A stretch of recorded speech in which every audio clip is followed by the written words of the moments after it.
Looking for the best astrology guidance? You can enjoy an entire month of personalized astrology services for just $3.99. At Serious Joy, we pride ourselves on providing astrology enthusiasts with exactly what they're looking for. Daily personalized inspiration that speaks directly to the heart. Sign up today and you'll receive personalized messages straight to your phone 7 days a week. And that's just half of it. You'll also get access to our exclusive members-only site with tons of amazing features. Experience the most accurate astrology service on the web at seriousjoy.com.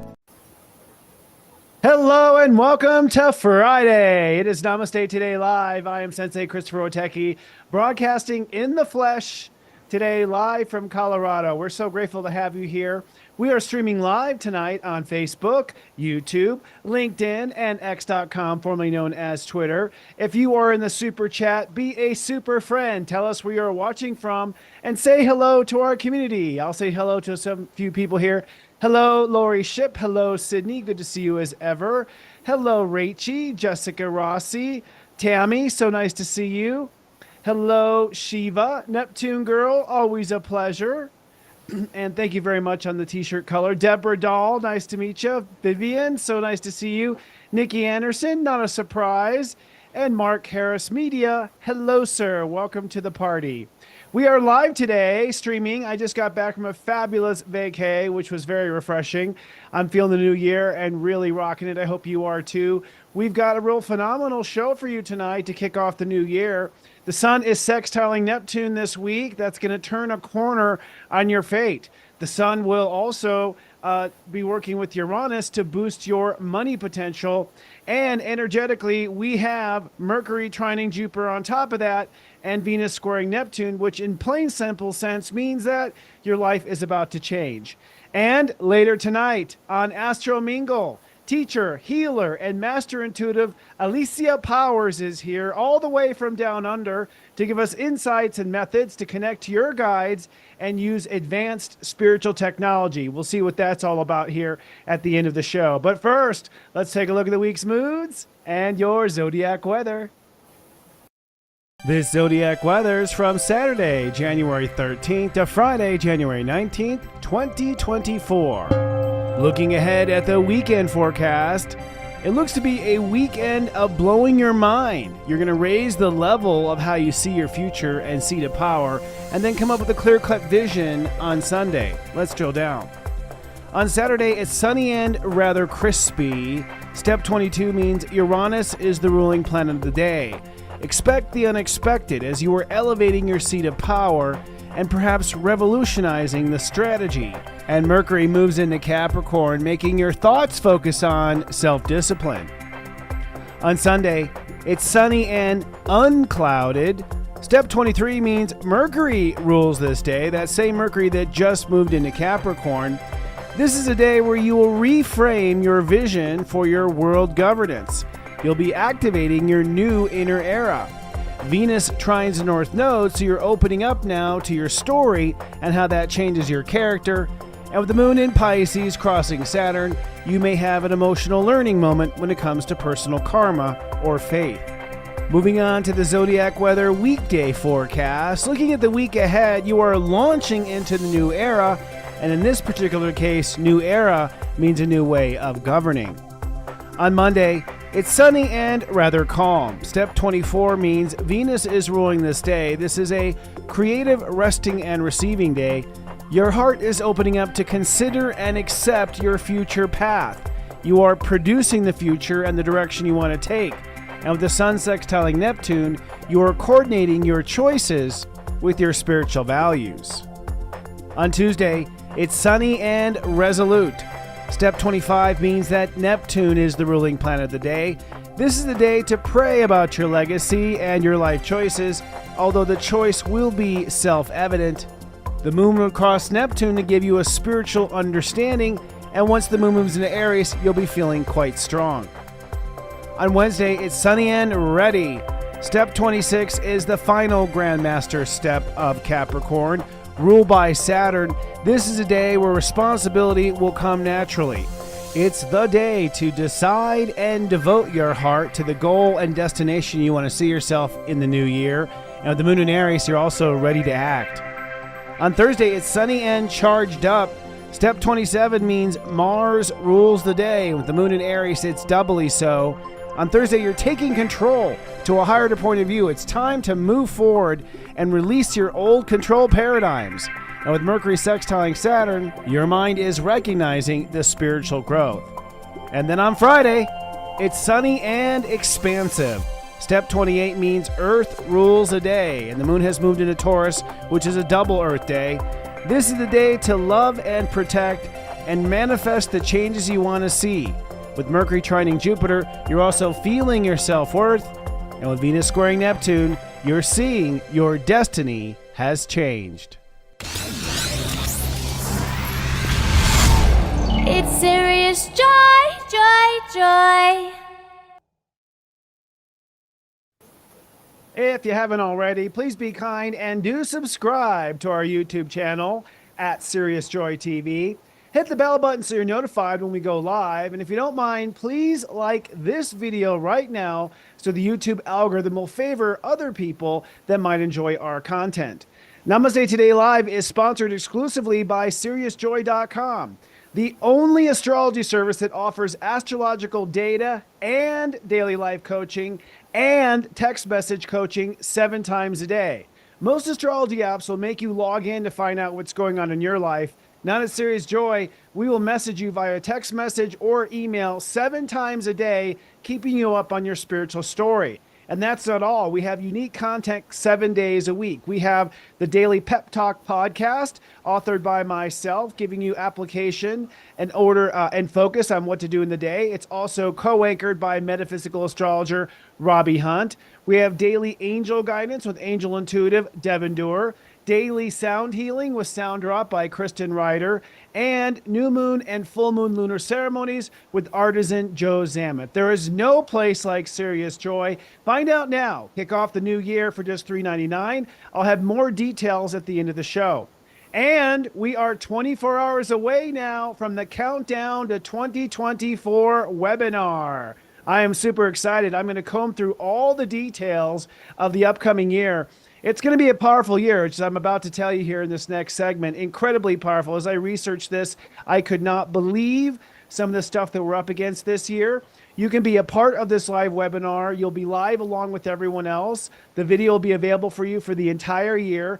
Plus, at the end, we'll provide my deck, which is basically my graphic presentation, and an AI transcript, as well as access to the video for the entire year. That will be live tomorrow on January 13th at 2 p.m. Eastern, 11 a.m. Pacific. If you'd like to buy a ticket, it's not too late. Navigate to senseiChristopher.com. All right, friends. Well, without much more to talk about in the open, let's, without further ado, move on to our planets and our transits.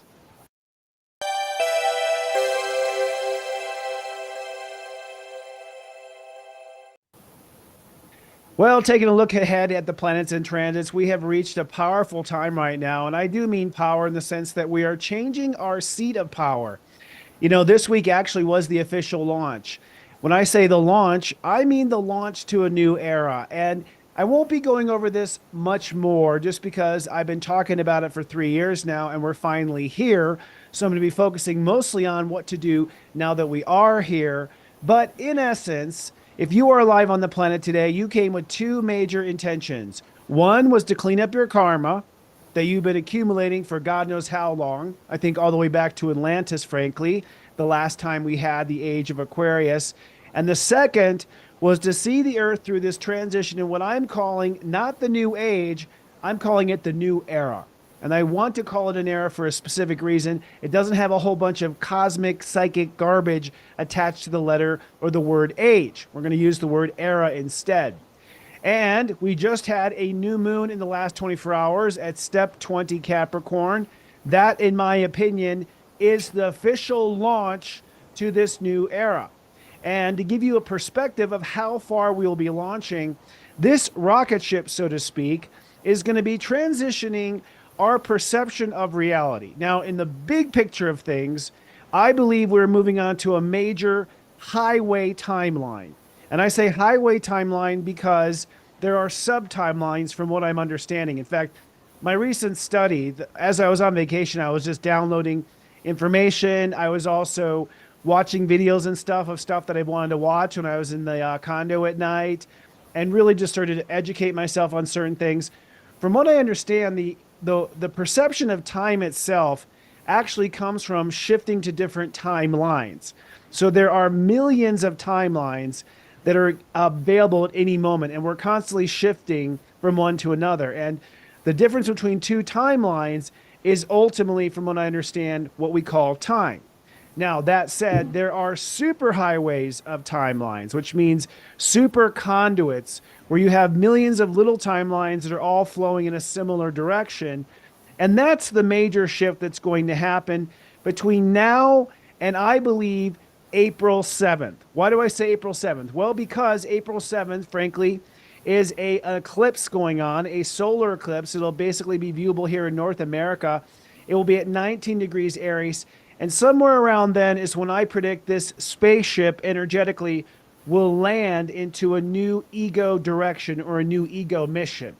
So in essence, between now and April, we're going to be transitioning these timelines, and we have launched as of now.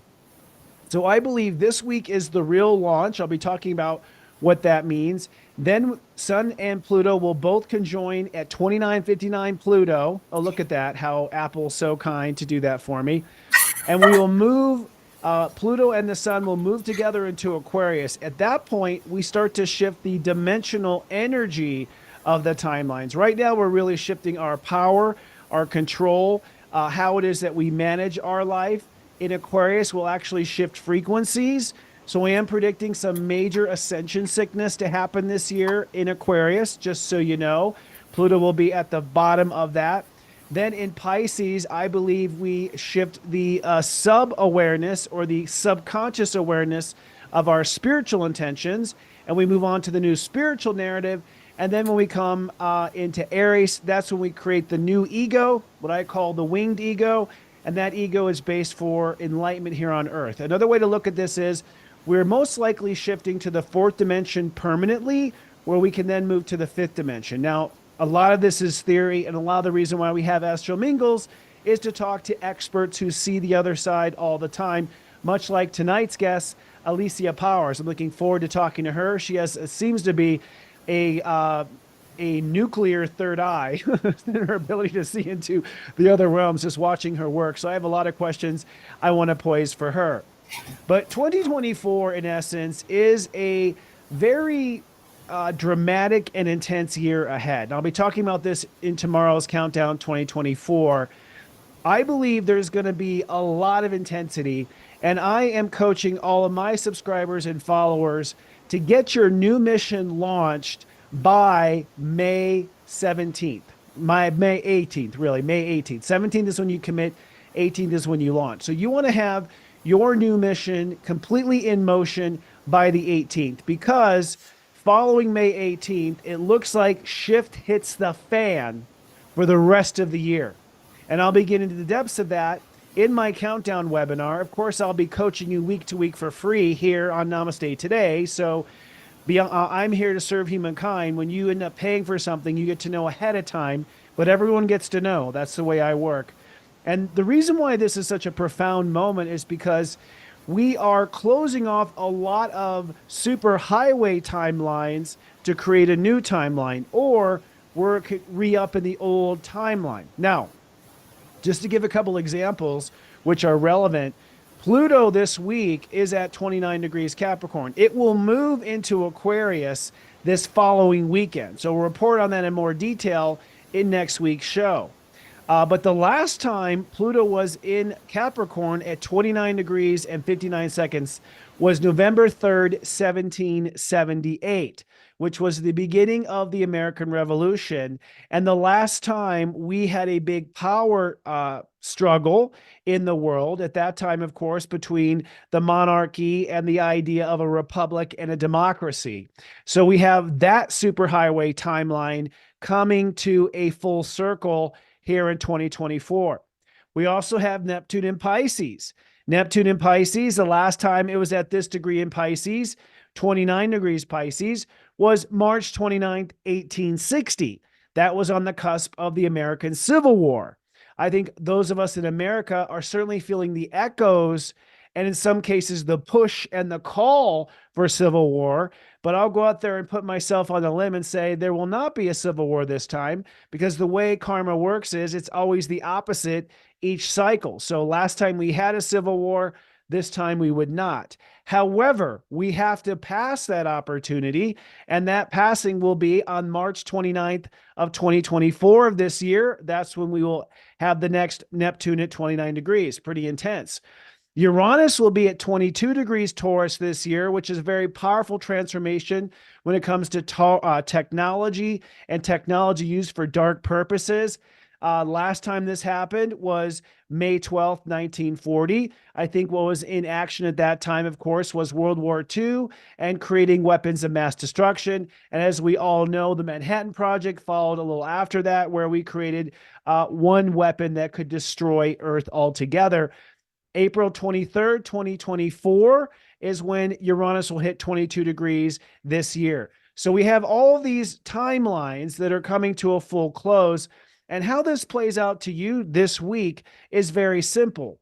Will you or will you not re-up on your old timeline? So what I am calling this week's theme is launching the new era. This is the week where you officially launch the new era. And what I mean by that is, in essence, you're going to be leaving behind the old era. Now, this is all fine and dandy, this language, to talk about new era and old era. But what does it mean in a practical sense, in a real sense? What it means is that it's time to leave power for power's sake. That's the subtitle. To leave power for power's sake. Now, most people go, oh, I'm not in it for the power, but I don't think you realize where you actually are. Let me give you a couple of examples. So let's say that you are the head of the PTA in your local community, and you see everyone else below you on your committees or whatnot as capable leaders, but at the same time, you are afraid to pass on that power simply because you don't want your power and what you've done to be eroded. In that particular case, you're not in it because your heart loves the position anymore. You're in it to maintain the power you have acclaimed. And even though you're here to maintain that power for the good of others, you're still holding power for power's sake. So it is about the motive of power. Let me give you another example. Let's say you have plenty of money in the bank to take a vacation, but you are afraid of spending that money because of what happens on a rainy day. You want to make sure you're going to be okay if something goes wrong, and you don't want to spend that money, even though you probably have that money and even more money to take the vacation now. Your heart maybe wants to take the vacation, but you are refusing to spend the money because you don't want to lose the power of having money in the bank. That is power for power's sake. We have all been sort of under this conditioning for the last 2,000 years plus, probably 10,000 years, where we have to accumulate power. Otherwise, someone may end up having power over us. And so we have taken our power, we have claimed our power. Some cases, this is a small amount of power, like maybe you're not letting anybody into your store until 9 a.m. when the store opens. Maybe this is a big power that you are the governor or you are the mayor of your area. But the point is that we have all been accustomed to finding power and holding on to it, whether or not we actually wanted it any longer. Now, what's phenomenal, of course, about George Washington, and it's debated back and forth as to whether he was a Pisces or an Aquarius due to the calendar changes and also due to the fact that we're not 100% certain on his birthday. I see both qualities in him. But, you know, one thing phenomenal about his legacy is that he left the power behind and handed down the power. He let it be handed to someone else. Now, I'm not saying that we're going to give up power. I'm saying that we have to let go of power for power's sake and only aim for things that are in conjunction with our heart's intention. That really is the essence of the launch of the new era. So although you may be energetically, saying to yourself, oh, I'm going for the new era, I want to live this new life, you may still be holding on and controlling things in your life that your heart doesn't really want to be in control of, that your heart really isn't interested in investing time and energy into, but you're afraid of what will happen if you let go of that power or let go of that particular situation. Now, I will tell you that if you invest your heart in the future that you want, that will be your new power. So you will be empowered in a new fashion. You will find that you have influence or ability or resources or capability. And, power is not usually power over others, by the way. That's actually the exception, not the rule. Most of the time, it's the power to drive your own life. It's the power to pursue your own dreams. It's the power to live according to your beliefs and what your heart desires. That's really what true power is autonomy, independence, and our ability for the pursuit of happiness, as the Constitution in America says. But what I have been noticing is that this launch to the new era is not so much about saying, oh, I'm going to do this, X marks the spot, this is where I want to go. It's mostly been saying, I no longer want to be involved in these old power conflicts.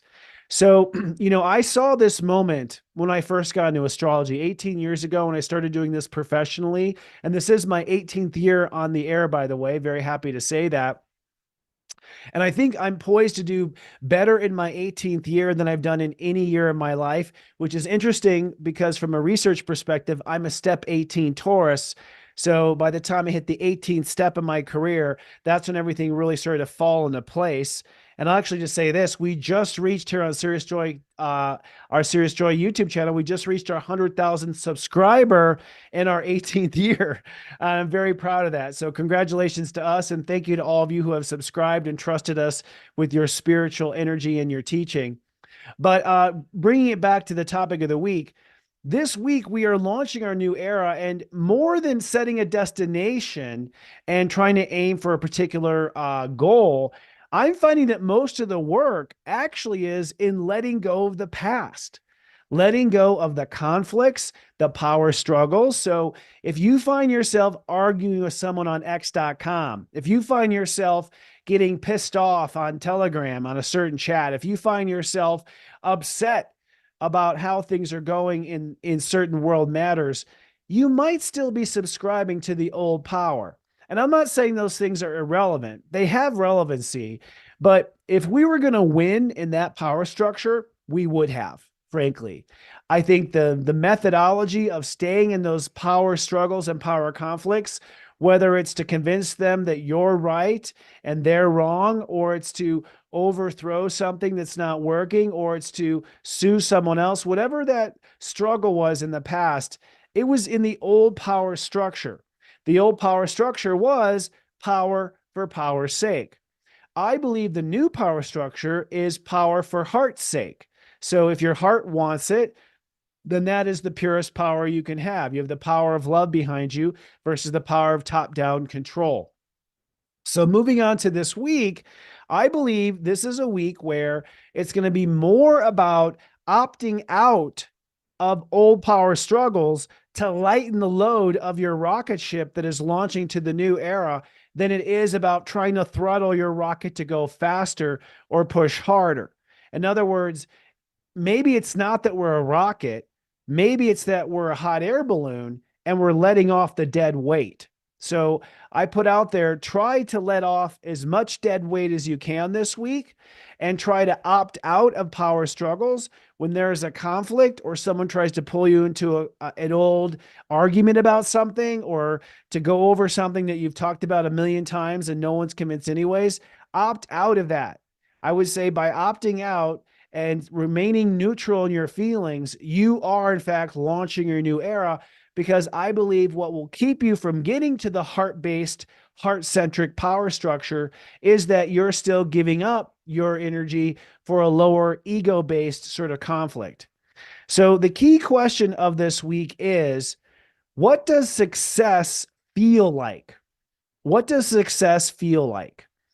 And the reason for that is the Earth in Cancer. So when the sun is in Capricorn, the Earth is in Cancer. There's the Earth right there. The Earth is in Cancer. And wherever the Earth is, which is what is to our back, if you're looking at the sun, what's to the back of you, wherever the Earth is is what you are manifesting in the given month. So as we make all these decisions about opting out of old power structures, we are manifesting here on Earth a new feeling about what it's like to be alive.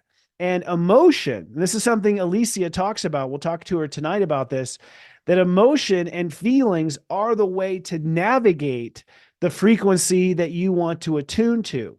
Therefore, if you're going to create your map about where your rocket ship is heading towards, it is heading towards, as far as your life is concerned, a feeling.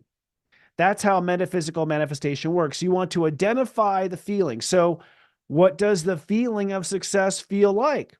What does the feeling of your destination feel like? That's ultimately what the question of the week is about, is if you know how you want to feel when you get there, then you have the spiritual roadmap to make your way to where you intend to go. Now, we have a light worker, phenomenal channel on our Serious Joy service. Her name is Devin Dewar. She's an angel intuitive, and she always pops in every week to talk about what the angels have to say. She has a daily show called Angel Intuitive on SeriousJoy.com. So we are guided by the angels every day at Serious Joy. But she said this week is about the power of threes.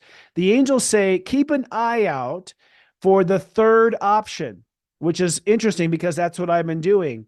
The third option, and the threes are in two ways. Either you get 3 affirmations that this is the right direction. So that's Father, Son, Holy Spirit, so to speak. Or there's a third option rather than the other 2 that you find yourself in. So choosing the third option over the 2. Now, also what she said is that it's time to now focus on what's not going well and what is going well with your given team. So in other words, a lot is falling away, according to Devin and according to the angels. A lot is changing. And rather than focus on what is being lost and what is not working, hone in and focus on what is working.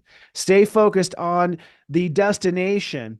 And that really speaks to what I just said in the beginning of the show, that in essence, don't pay attention to where power is slipping away or power is fading or power is failing, because with Pluto at 29 Capricorn, that is absolutely going to be what happens. Instead, focus on where your heart wants to go, and your heart and where it wants to go is the seat of the new power. Now, taking a look at the planets for this week, let's look at the degrees in the planets. Obviously, the most important is the sun and the sign of Capricorn. This week, the sun moves from 22 to 29 degrees of Capricorn. So we're going to wrap up the Capricorn transit this week. We're in the step 20s. In fact, it moves to step 22 tomorrow. Actually, it's at step 22 right now. So you might feel some things a little funky already. This is the beginning of the rocket ship, or our heart, now elevating out of old power structures. I would expect some drag. In other words, I would expect that as you move ahead this week, there's going to be people who want to keep you in the old power structure. In other words, the devil may tempt you back. And because we're in the 20 degrees and above, 2 is I feel. So it's what you feel and something else. What you feel and what you feel tomorrow. What you feel and believe on Sunday. Where you feel you belong on Monday. What your thoughts feel like on Tuesday. What you feel you can open up to on Wednesday. And so Wednesday is the final commitment to go ahead and blast off to the new timeline. So in other words, you can wreck the spaceship and end up moving off course between tomorrow and next Wednesday. Now, that's not to say you should double down, because you might also, through these early degrees of 22 to 26, you might also realize that some of what you were aiming for was the old power structure, that it wasn't power because your heart wanted it. You were aiming for something that was for power's sake, to be the biggest, the best, to lord over a system, or lord over a community, or lord over an industry. And it was because of that you wanted to be able to have power. Sometimes people want to have power to keep the world from changing, because they don't want to have to change in a changing world. So between today and next Wednesday, you have the ability to basically finesse where it is that you feel your target is going to be. And because it's all emotionally involved, the step 2s and the step 20s, I'm suspecting that It will be emotional curveballs that could sabotage your ability to launch. So part of the work this week, and I'll talk about where the moon is going to be, but you have to let your feelings not go there this week. You have to really be mature and sort of shake it off, to borrow a Taylor Swift term. You have to sort of feel through it, not allow the feelings to overwhelm you, because it looks like in these 20s that it's your feelings that could derail something, and you're better off, like, taking yourself for a walk than you are over responding to an old trigger. So I do predict the old triggers are going to work really hard to keep you from ascending out of this old power structure. And recognize that however hard it is, however hard the world fights back, whether it's your partner that disagrees, or your boss that tries to stop you, or your family that calls you crazy, whatever that is, it's a reflection of how strong you are. So I find that the resistance to leave an old system is equal to the strength of the person in the old system. So if you're a very strong person, it's going to take a lot more energy to launch out of that old mechanism, which just means there's going to be a lot of curveballs, a lot of strings, a lot of things that sort of hold you back. In some cases, those strings are actually, I think, an affirmation that you're on the right path. And sometimes we have to see that we disagree with someone to know that we're on the right path. So don't look at it as some sort of evil plot the universe is trying to hold you back. Not at all. It's more of the universe saying, are you sure? Are you sure you want this? Are you sure this is something you really want? Because you need to be heartfelt and sure if you're going to be exiting off of that highway timeline that I was talking about. Now, Wednesday is when we commit at step 26, and Thursday at step 27 is when we hit the second booster. And so at that point, if you haven't sabotaged or allowed something to sabotage your mission, you will then go faster and farther. And from that point, next Thursday, I argue it's the point of no return. So putting this in very practical advice, you have until Wednesday to commit. And by Thursday, you best strap in and move forward, because there's no turning back at that point. It is a one-door decision, as Jeff Bezos says at Amazon. I heard him in an interview recently. He's a Capricorn, a Grandmaster Capricorn, talking about one-door and two-door decisions. Now, accompanying this party, as you can see, we have other planets going on. We have Mars, Mercury, and Pluto also in Capricorn. Mars, our ego, moves from 6 to 11 in Capricorn. So that means that in order to launch this rocket to the new era, you have to really follow behind and enforce all of your decisions. So all of your commitments to yourself must be enforced. All of your commitments for self-discipline, step 6, your commitment to yourself, your commitment to your faith, your commitment to your commitments. So following through with your commitments, acting on your commitments, manifesting your commitments. So whatever New Year's resolutions you had, whether it was losing weight or getting healthier, going more nutritious, or sleeping right, or whatever those are, you must follow through with those this week, I think, to launch. And part of that has to do with the fact that you can't be in lower vibration if you're trying to go higher. It's going to literally stretch you and make you sick. You're going to feel stretched, and you're going to feel really nauseous, is how I feel when I have lower vibration stuff during ascension. That's what ascension sickness is. So Mars is giving you the energy and the motivation to actually move forward and do what it has to do. But don't slack on this week. Be very responsible to your week. If you want to give up your New Year's resolutions, give them up in April. That's what I recommend. Don't give them up now. Mercury moves from step 29 Sag into Capricorn this week, and goes up to step 6 Capricorn. So our mind is sort of catching up from that retrograde. Our mind is catching up to all of the details of how to think, and really having and adopting a responsible voice inside of us. So all these planets are saying it's time to be responsible. Actually, that's Mercury right here. And then Pluto at 29 is going to be threatening the seat of power this whole week. This Pluto at 29 is why I'm predicting the past will tempt you back. The boss will offer you double or nothing to come back. The ex will call you up and say, I love you, let's come back. There's going to be this come back to the old vibration. Don't leave misery behind. Or even just you looking at the door longingly thinking, oh, I'm going to miss this person. I'm going to miss that thing. And so you being distracted by Pluto at 29. Pluto at 29 also is pushing the envelope of what can be done. So you may, in fact, say to yourself, I'm going to, not only am I going to break free, but I'm going to make the best ever. I'm going to make the most, the most that the world's ever seen. I'm going to change something in the world. And of course, the world sort of buckles back when you do that. But all of this energy here in Capricorn is revolutionary energy, really to seize the day and launch to the new era. So this is the most powerful week for a launch really I've ever seen in my life, to be honest with the planets. Now, way back in Sagittarius, we still have our feminine energy, Venus.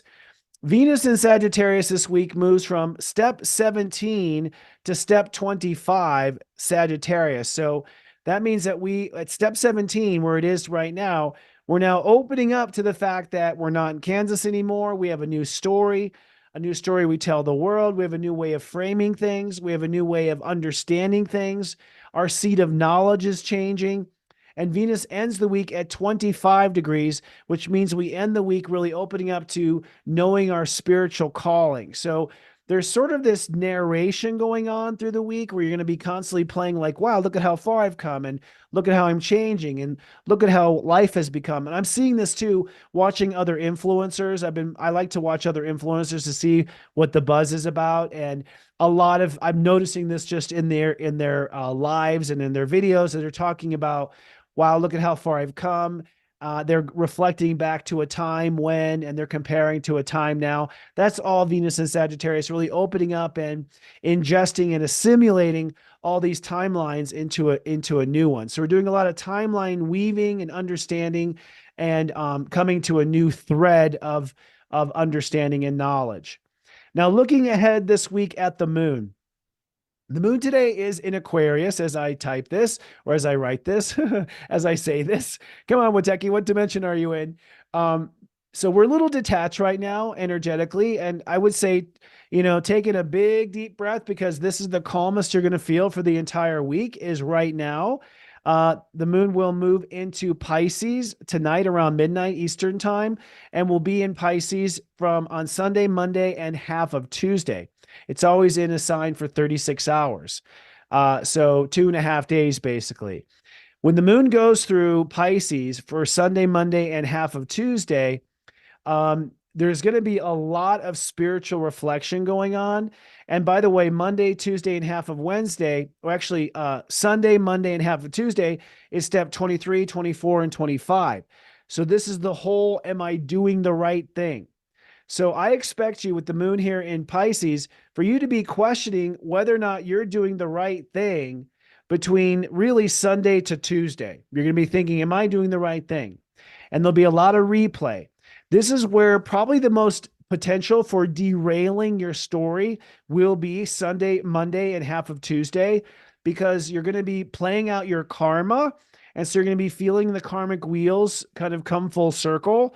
And there may be moments of delusion, which is part of Neptune Pisces, where it looks like the old is happening again. It looks like something you start to project that, the abuse you had in your last marriage is happening again. You start to project that the discrimination you received in school is happening again at work. You start to project again that this new tennis partner is treating you like your old wrestling partner. So this mistake of projecting the past onto the present, this is a big warning this week, okay? And this is when I say the devil tempts you back, that's what's happening. It's not that the devil tempts you back. It's that your own consciousness is projecting the past onto the present, and you're seeing it that way, but it may not actually be that way. And so it doesn't matter that you see it the wrong way. It's okay that you accidentally, projected your ex-wife onto your current wife for a moment, or your last boss onto your current boss for a moment. That's okay. What's not okay is if you act on that projection. If you put that projection into motion, you will rocket ship off course and you will sabotage your launch. Maybe not completely. Maybe it can be corrected. You can pull the plane up and it doesn't get crashed. But that's where I think the big sand trap is this week, is on Sunday, Monday, and half of Tuesday, when you're feeling all the old feelings from the past and you are tempted to project them onto the present. Then the moon on Tuesday moves into Aries, at which point our ego comes on. So basically, this is what happens. You have the past come in with Pisces. Then the ego clicks in with the moon in Aries. Now, if you project the past on the present and you don't see clearly, then when the moon goes into Aries, your ego is triggered and you end up doing something you will regret.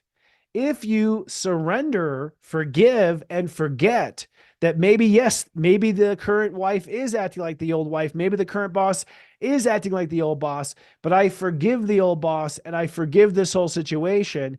Then when the moon goes into Aries, you have a new ego that is born, what I call the winged ego. And now this ego represents the heart and the new era and doesn't represent the old karma. So really it's between Sunday and Wednesday.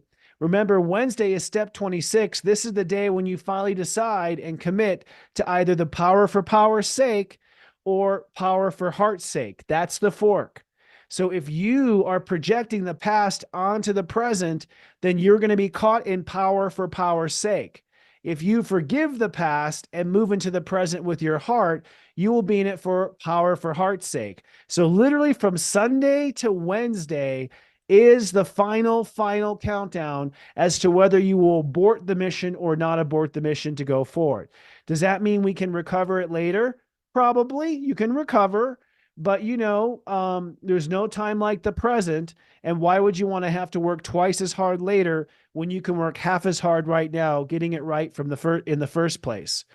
Now, what happens then is on Thursday with the moon in Aries, then we have step 27, an Aries rule day. And so Thursday is when we do the second booster, and then we launch even higher. So in very practical sense, what I think may happen is you may have an opportunity that opens up somewhere here if you pass the emotional test for not falling into your old karma.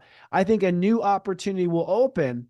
And so if you don't have the opportunity that your heart is really wanting, hold out, because that opportunity may open after you pass this karmic test from Sunday until late Tuesday to not fall into your old karmic feelings and to rise above those feelings.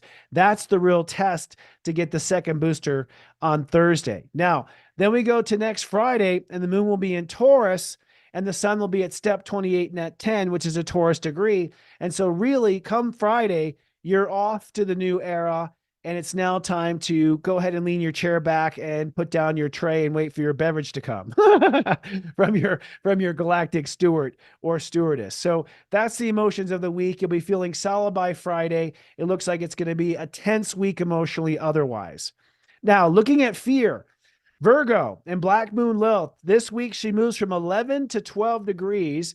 Black Moon Lilith at 11 to 12, meaning that there will be fear of your health, facing fears of injury, facing fears of not having the energy to do it, facing fears of not being able to complete the task, facing fears of imperfection, facing fears of being out of integrity or not having things good enough or being ready enough. If you're not ready, I think the best way is just to jump in and launch at this point. There's no preparation. There's just do it and do it now. Black Moon Lilith does move to step 12 on Friday, which just so happens to be when the second booster has launched off. So that means that the story moves from being in integrity to fears of the new. So the fact that we face fears of the new on Friday, right after the second booster, tells me that yes, Friday is in fact the line in which the timeline changes because the fear changes, and fear is such a great motivator to humans. Now, in the world of spirituality and Pisces, Saturn this week moves from step 4 to step 5. That's pretty relevant, actually. Step 4 has been challenging you to get on the right side of yourself for the last week or so. And that means that by Thursday, it's about getting your mind in order. So it seems that from now until Thursday, again, it's about being on the right side of your heart. The right side of your heart is control for heartfelt sake. The wrong side of your heart is control for control's sake. And maybe we can say power for power's sake is really power for fear's sake. So if you really want to make a clean distinction between the old seat of power and the new seat of power, The new seat of power is based on love, and the old seat of power is based on fear. Nonetheless, Saturn quits putting pressure on us to get on that love-fear dynamic by Thursday, which tells me that it's likely by Thursday that we will, in fact, be done with that choice, which, of course, Thursday is also the launch and the second stage launch. So everything is pointing to just make it till Thursday, being on the side of your heart, rising above emotional triggers. And it looks like, yes, in fact, Thursday is when we launch incredibly forward. Neptune maintaining a smooth and easy course at 25 degrees Pisces, meaning all of this is in fact constructing a new destiny. So you are changing spiritual timelines with Neptune at 25. Moving into the world of Taurus, Jupiter has gone direct. I felt Jupiter go direct on December 30th, by the way. I don't know if I spoke to in the last two shows because those were pre-recorded, but everyone broke out in fights around me. I had fights in my family, fights in my company, fights among friends, lots of conflict, lots of I'll tell you, I'll show you. And I really attribute that to Jupiter stationing direct at 5 degrees, that everybody was suddenly aware that they were worth it. And of course, in the old power for power's sake motives, we said, I'm worth it, therefore my power is in proving you wrong. So a lot of people fell into the old power, but it was because they were empowered with self-worth. I do think that will dissolve away. I'm not actually criticizing people for that because we got to take things in stages. But I did notice the sudden boost in self-confidence and self-worth, even in me. And I actually felt that through the whole vacation. Probably one of the big things that I really recognized was that a lot of puddles had dried up inside of my self-doubt and my self-questioning, which, yes, everyone has it, including Sensei. But Jupiter does station to step 6 on Monday, which means it's really this week about getting comfortable in your new self-worth. So this week you want to really believe and be comfortable in how you feel. Like, yes, get comfortable in the new clothes, get comfortable in the new seat of power, get comfortable with sitting in first class, that sort of thing. Get comfortable. That's what Jupiter says. And let your beliefs sort of work out false beliefs that are still playing out. So an example of that is, oh, I can't spend the money because one day I might be poor. No, wait a second. I'm not going to be poor because I know I have self-worth. I don't need to think that way. So a lot of erasing of old thought patterns now that you've adopted a new sense of self-worth and self-esteem. Uranus at step 19, still retrograde, but ultimately working to innovate our potential. So, the way this dynamic works is if you here up your self-worth, you then up your potential net worth here in Uranus and Taurus. So by increasing self-worth, you increase net worth. All right. And by the way, this is a powerful year for Uranus and Taurus. I'll be talking about that tomorrow in the Countdown 2024 webinar. And then lastly, the Aries energy. Chiron is at a cool 15 degrees right now. That means that we are coming full circle on karmic relationships. I have had many people from my past come up and apologize or reposition. I've had old karmic wounds coming to a close, puddles drying up. This happened ever since Chiron stationed direct on December 26th. I've noticed this. Many relationships that were wounded are now coming to full circle, and they are neutral now. They're not great. They're not bad. They're just neutral. So I think we're seeing that neutrality. That neutrality is removing us from conflict. Removing us from conflict is allowing us to go to a higher degree. So we are cutting a lot of dead weight right now as it relates to relationships that once held us back. The North Node at 19 degrees Aries holding steady, meaning we are now fully manifesting a new acting character. So you are starting to, let's call it a dress rehearsal of your new you in daily life with the North Node at 19. We're going to start to dress rehearsal. What's that look like? How I operate, etc. And so, it's time now it's not that you fake it till you make it. It's that you play it until they take it. Okay. So there's no faking about it. You go ahead and play the role of being a producer until they all take it. You go ahead and play the role of being healed until they all release it or agree with it. So it is time to play the new role and character that you intend to play. All right. Those are the planets. Now let's look at the transits. I'm going to go to a screen share here. And actually, I'm going to take this moment to have a little sip in one of my new mugs I got from Mexico. Pretty cool, huh? All right, let's do a screen share and show you some of the planets going on.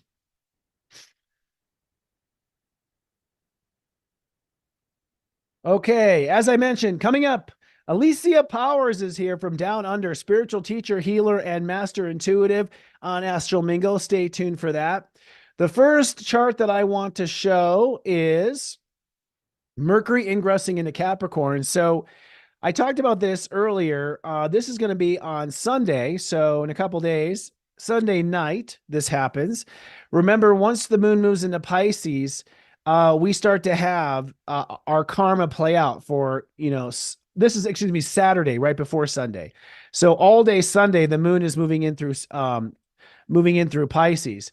Mercury moves into Capricorn Saturday night. So this is when we really get our head out of the what if, once upon a time, there was a person lived here, whatever. We kind of get out of the storytelling and into the action. Well, how are we going to do this? How are we going to pull it off? So if you haven't really wrapped your mind around how you're going to pull it off, that's because Mercury is just now coming out of shadow.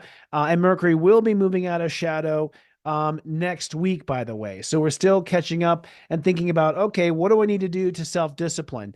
One thing about Sunday is the moon will cross Saturn at 4 degrees. So that will be the first sort of spiritual slap to get you snap out of your old ways of not being in your heart. Expect that turbulence again Sunday. Moving on to Monday, the next big transit that's of interest is the Sun sextiles Neptune. The Sun at 25 degrees Capricorn is going to sextile Neptune at 25 degrees Pisces. Notice this happens just about four hours after Neptune, the moon crosses Neptune.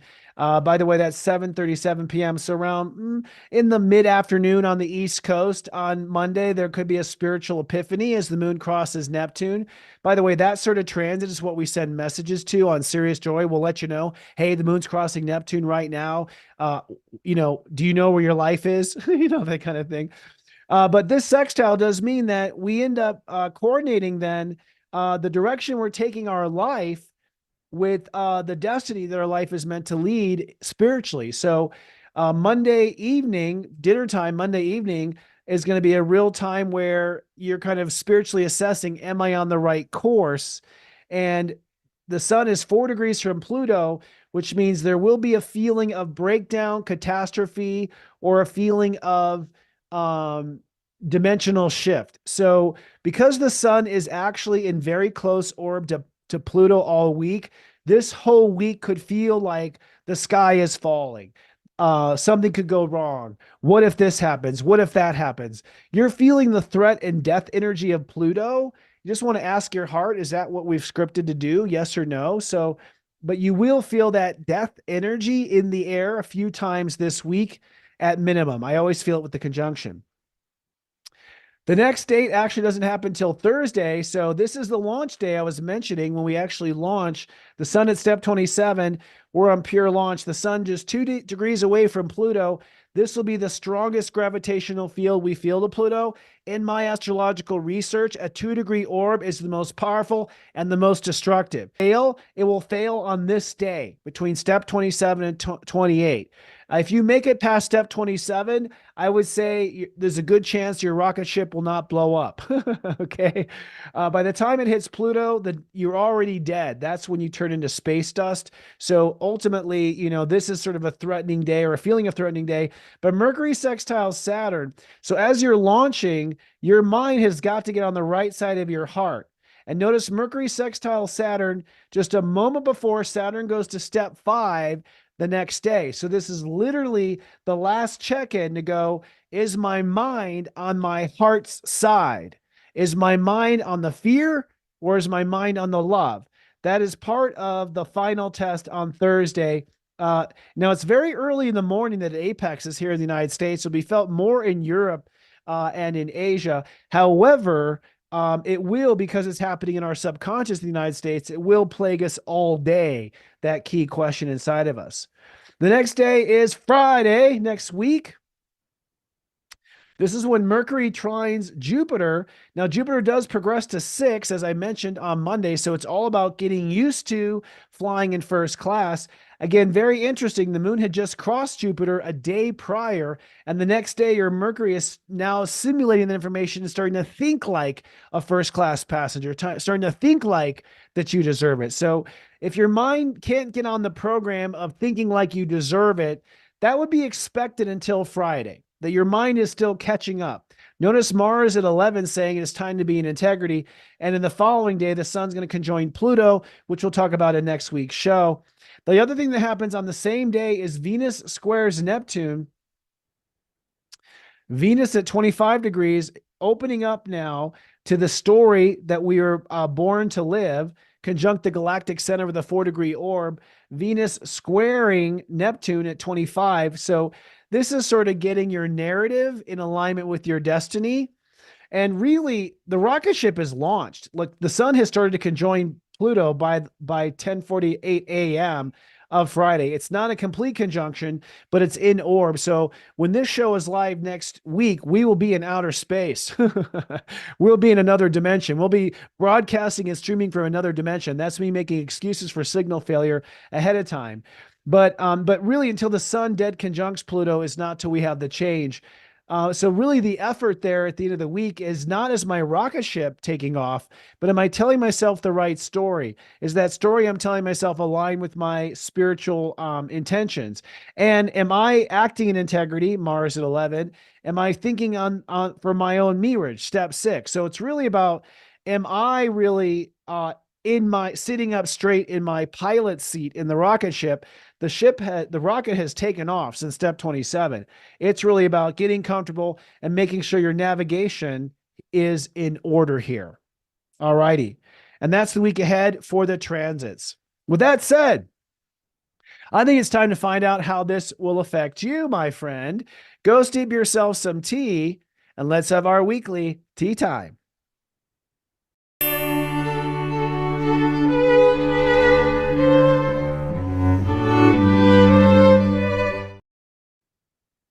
Welcome to our Tea Time horoscopes. Always a pleasure to be here. Thank you for everyone for the comments. I guess we are having some lag in certain parts of the country, but for the most part, it is happening. So please hang in there, folks, if you are having a little lag. I do believe there's a lot of stuff going on right now with the sun and electricity on Earth. So it may not be a central thing here in our studio. It may be somewhere along the pipeline. So hang in there. We'll get there together. This week, I have a lot of exciting stuff to talk about in our horoscopes. First of all, on SeriousJoy.com, I have this thing called the Mega Monthlies. All right. This is a monthly report that tells you through the whole month how your life is going to be. So this allows our subscribers to map out the month ahead, which, by the way, as I get older and older, the more I appreciate planning. You know, I used to completely wing it based on my talent, and I'll pat myself on the back. Yes, I got away with that. But when I started planning, the quality of my work went to such a higher degree. It just got so much better. And the same is true with your own life. You know, the Mega Monthlies on Serious Joy are probably the most popular feature on our service. They come out at the first of the month and they give you a full-on understanding of the month. But the reason why I bring them up is actually because in December, I asked all of our subscribers, let's come up with a new term for what we should call each of the 12 signs. Because if you've been with me this whole time, for the last 18 years I've been on the air, you can check out our YouTube channel. I started in 2006. October 2006 is when I started my YouTube channel. YouTube launched, I think, October 6th.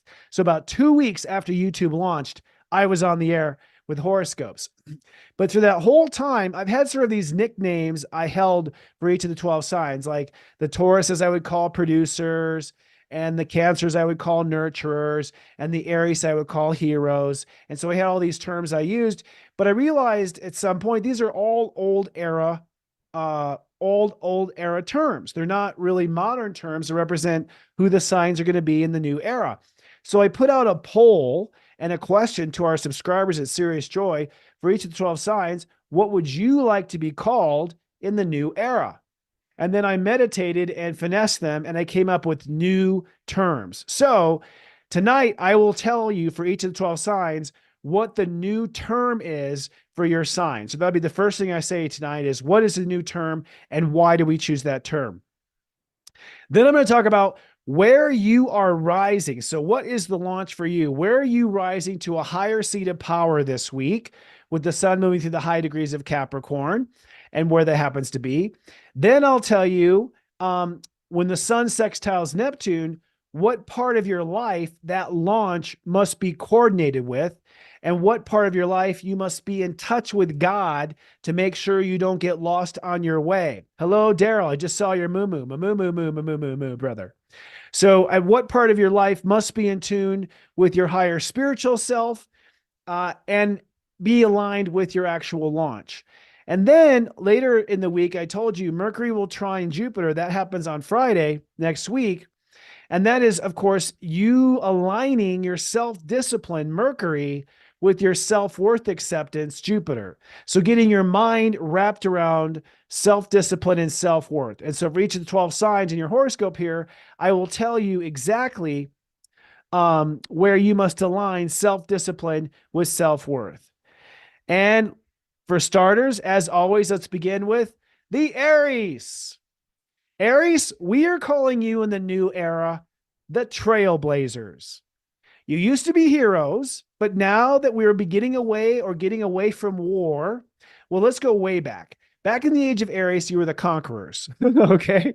And then after you had conquered and you realized that was a bad thing to do, then you became the heroes in the age of Pisces. So in the age of Pisces, you were always heroic and saving the day, probably to make up for your karma of being the conquerors. And now that we're ending conflict on that level, not in our lifetime, but overall, I'd say in 300 years, it'll be gone. And age takes 26,000 years, by the way. I believe Aries are repacking their focus on being trailblazers. It's time for you, Aries, to be the first one to ascend, the first one to see auras, the first one to be telepathic. It's time to trailblaze the new era. So we are calling the Aries, as of now, the trailblazers, Halamia. Now, this launch is for leadership and legacy. And I haven't talked to any Aries offline in a long time. I don't know why. Y'all have been hiding from me, but that's okay. I haven't gotten any one-on-one evidence, but you ultimately are now launching a new career or a new legacy. And it may not be that you know what the career legacy is. You may just know at this point what it shouldn't be. So if you're opting out of the old, you're still launching. You're still moving forward. You're still making it. So you are going to go forward. Now, with Neptune and Pisces, you have to coordinate this launch with your relationship to God. You got to bring in the angels. You got to bring in the higher ascended masters. You've got to bring in your intuition. If nothing else, just pray and go into your intuition before you act. Just take a knee and ask your higher self or ask your gut instincts what the right path is before you make that move. And if you continue to coordinate your spirituality with your seat of power, you can't go wrong. You will literally trailblaze the new era. Now, Mercury trining Jupiter, it's a trining Jupiter later this week. This is about really hunkering down this week with your self-discipline, brush your teeth, go to bed on time, do your push-ups. I wouldn't say eat Wheaties because I don't think they're good for you, but you know what I'm saying? But this self-discipline has to be for you feeling better. So you want to realign. The reason why you're doing it is to feel better about yourself. The reason why you're doing it is to put spiritual deposits in the bank. The reason why you are showing up at 10 a.m. is because you want to feel valuable. And you're going to bank on that self-worth later this year. We'll talk about in the countdown later this year to really capitalize on abundance. So if you do the self-work and you stay disciplined now, you can really cash in. This is a real potential for making some significant money for the Aries this year. Taurus. Tauruses used to be called the producers. They had to produce everything. And that meant that they got together and they worked with others and they made things happen and they brought elements together. Sort of like a manifester in human design is what Tauruses have been. But now Tauruses will be called master builders.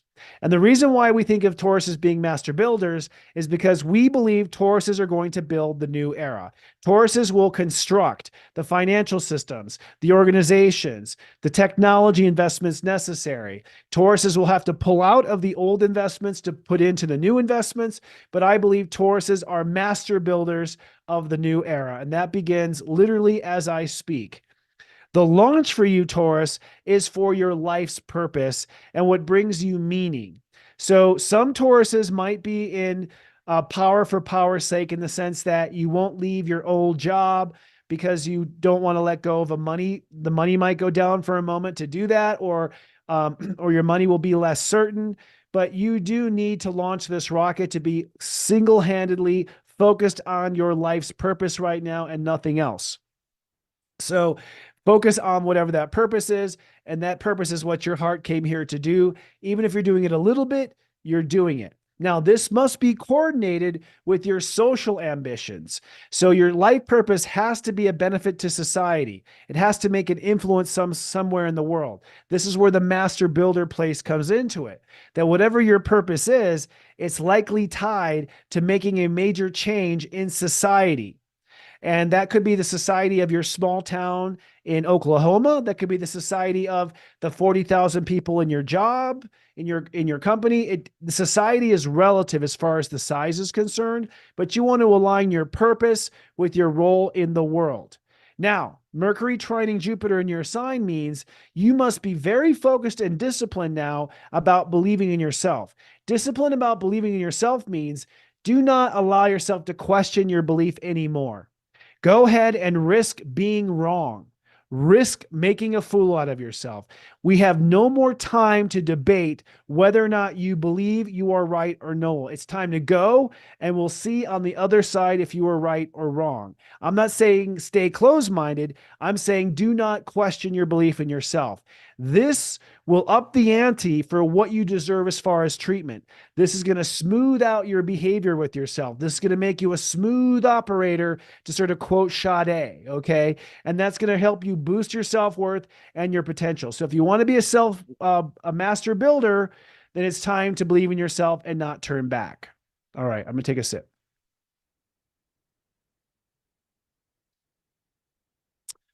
Gemini.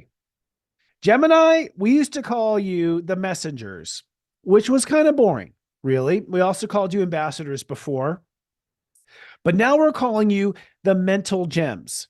Now, some Geminis have told me, I don't like the word mental. It sounds like I'm crazy. I leave it to you to change what mental means, because Geminis have all the gem ideas. They have all the jewel of an idea, a jewel of a good way to say something, the perfect gem of a word to use. You are mental gems, as in gemstones, but also Gemini. So the mental gems are ultimately the new term for you. You are the gems. You are the jewels of the Zodiac, because you have the sparkly ideas that we need in the new era. Now, for this launch, this is an uncomfortable one. I've said this many times. Just hold on to your seat. Geminis must launch a life transformation. I have not met a Gemini that is living to their purpose or potential yet. They're all stuck in comfort zones, which is very Taurus of me to say, because I do the same thing, but you must transform your life. That's eating, sleeping, sex. That's how you work. That's how you sleep. That's the balance between thoughts and emotions. It's time for a life transformation, a makeover. You're likely already involved in that transformation already. Okay. So, but there is a chance you've been holding on with a thin string and you've been waiting to jump in the cold pool. It will be uncomfortable for a while. You're not going to like it at first. Don't think about it. Just do it. All right. Now, this must be in alignment with your career and your life legacy outcome. So if you are a senior Gemini, then this might be you trying to align your change for retirement and for enjoying the remainder of your life. If you are a proficient Gemini, then you are probably, trying to get now in alignment to make your mark on the world. And if you are a young Gemini, a beginner Gemini, 0 to 30, then probably your career ambition is just to get your career going and get it started.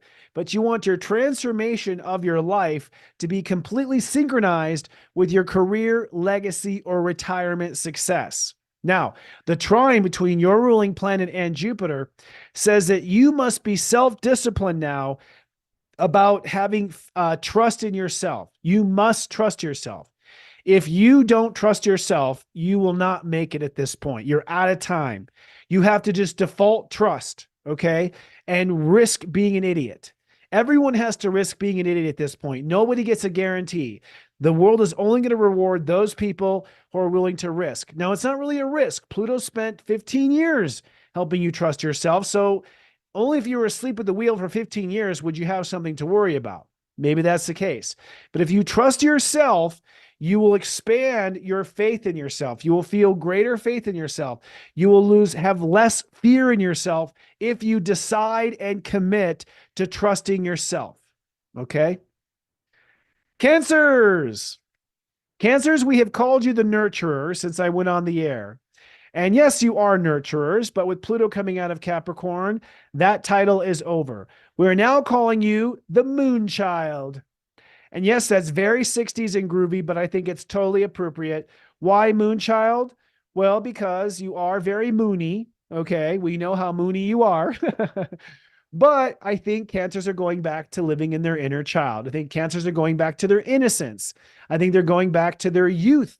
No matter what age you may be as a Cancer, it's time to become a moon child, a child of the moon, an innocent expression of your inner child and your feelings. So, moon children, it is now time to launch your new approach to marriage and partnership. All right. I think you know exactly what you have to do, so I'm not going to lecture here, but you have to do it. You must cut off the ex. You must stop thinking about the past. You must let the one who got away get away. You must exit out of the argument that you're having with them under an anonymous profile on Facebook. Yes, I know who you are. You must do all of that, okay? You must just move on and make way for a whole new type of relationship. Now, this has to be coordinated, these change of relationships, with your life's purpose. So it's not that you just leave relationships and go out in the desert. You leave relationships to focus on what you've come here to do. And so what that means is you align with people on the same path and purpose as you, and you allow yourself to separate from people who are not on the same path and same purpose. So to me, you align relationships to people who have a similar life purpose, or at least a compatible life purpose. Now, Mercury trining Jupiter says you must be committed to your relationship to yourself.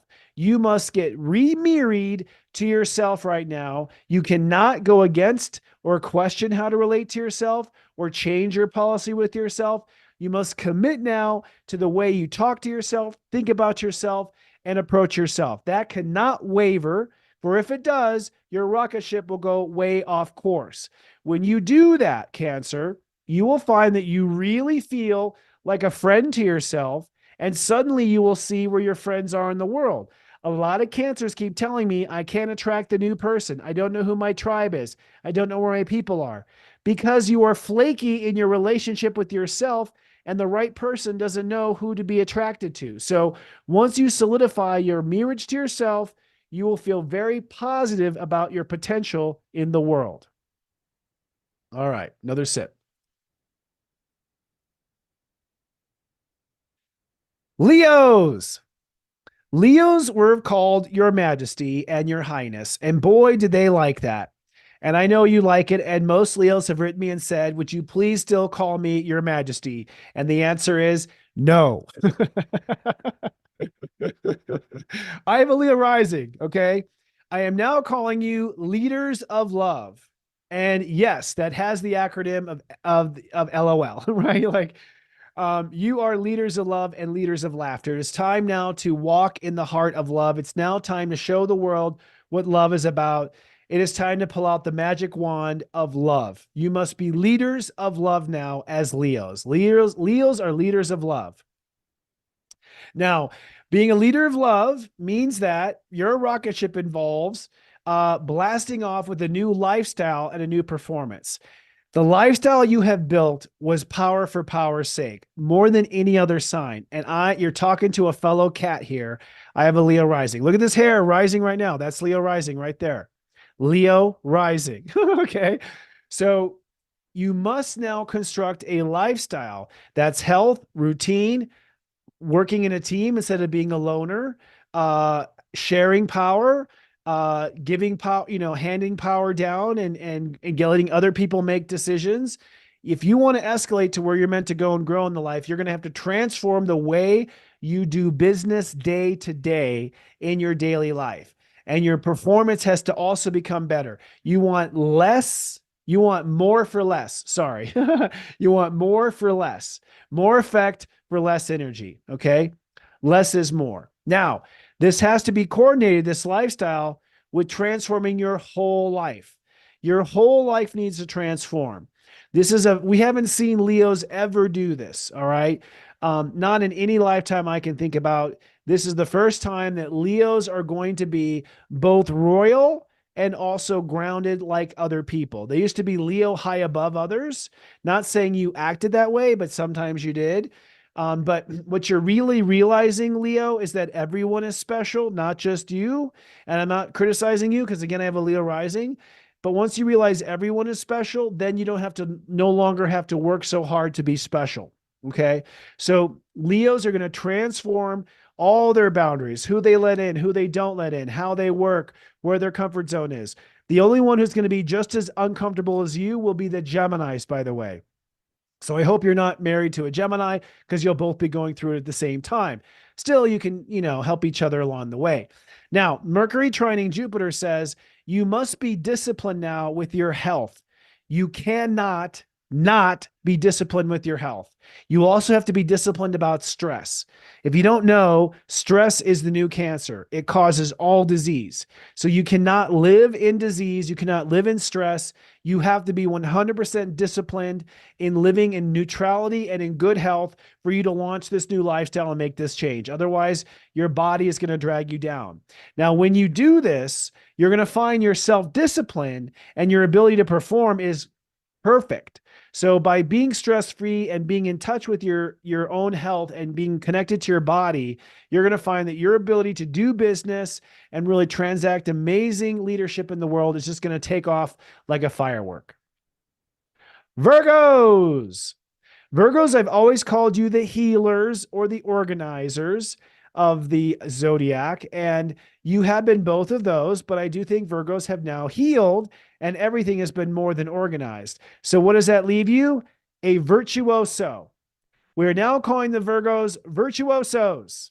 You are going to master your art. You're going to master your craft. You're going to become a virtuoso of life, a performer, sort of like a professional violinist as a virtuoso, like this amazing performer. Now, this is in concert with you having to launch your personal dreams and creative genius. And this is an area where Virgos have had power for power's sake. Virgos have often been born with a bit of a broken heart or a chip on their shoulder. And so they insisted that they had to have everything their heart wanted, not because their heart wanted it, but because they deserved it and they wanted to make sure they got what was theirs.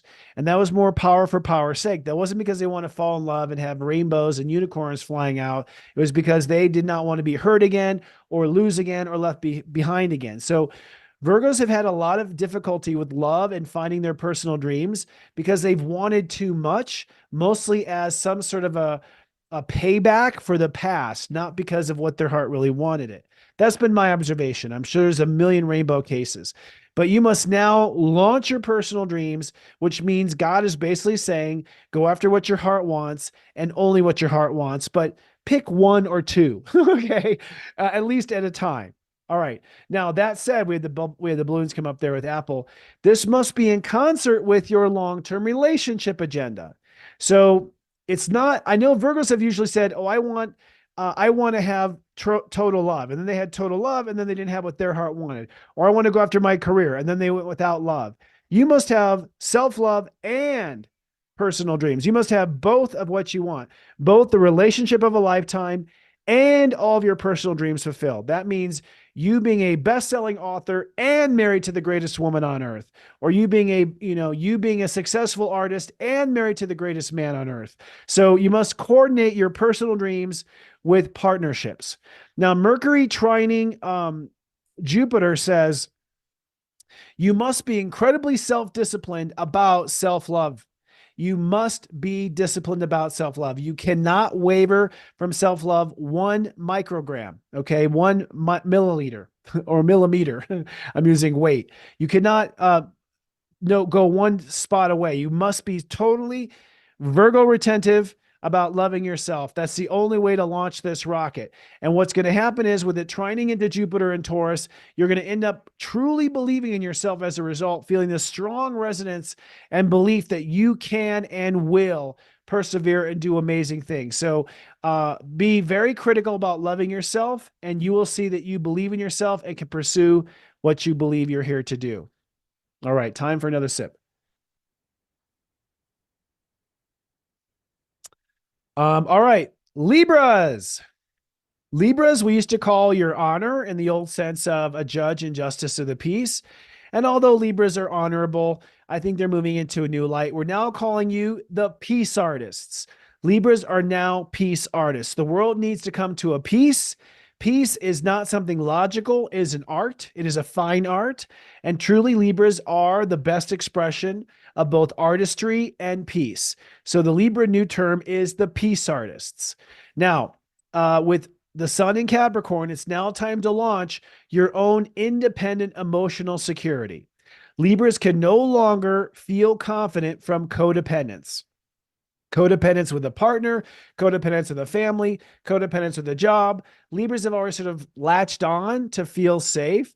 And now God is saying it's time to tread water. It's time for you to emotionally feel comforted and secure on your own terms and under your own seat of power. So Libras are being liberated from any sort of codependent constituencies or codependent relationships that they were holding on to stay emotionally grounded. Now, this must be in concert with a healthy lifestyle.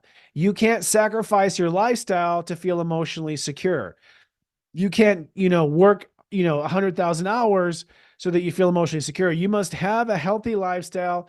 You must have a balanced lifestyle. You must have a faithful lifestyle that is in concert with feeling grounded, feeling secured, feeling well nurtured. So it's about aligning home and lifestyle, family and lifestyle into the same alignment for Libras. Now, Mercury in Capricorn says you must be very self-disciplined about how you feel about yourself. You can't allow your opinion of how you feel about yourself to waver. You can't allow your feelings about yourself to waver. Work it out, focus on it, and stick to it. Don't go wandering into old feelings of despair or unhappiness or anything else that has happened before. Stay very focused on how you feel about yourself. And with the trine into Jupiter, you will find that by not wavering with how you feel about yourself, you trust yourself like you have never trusted yourself before. So what the astrology is suggesting is a wavering opinion of how you feel has caused a wavering self-trust. Fix the waver of how you feel, you will trust yourself. Scorpios. Scorpios in the past have been called the guardians. They've been called the police, the spiritual police officers. I have called them the protectors. But now I am calling you the peaceful warriors.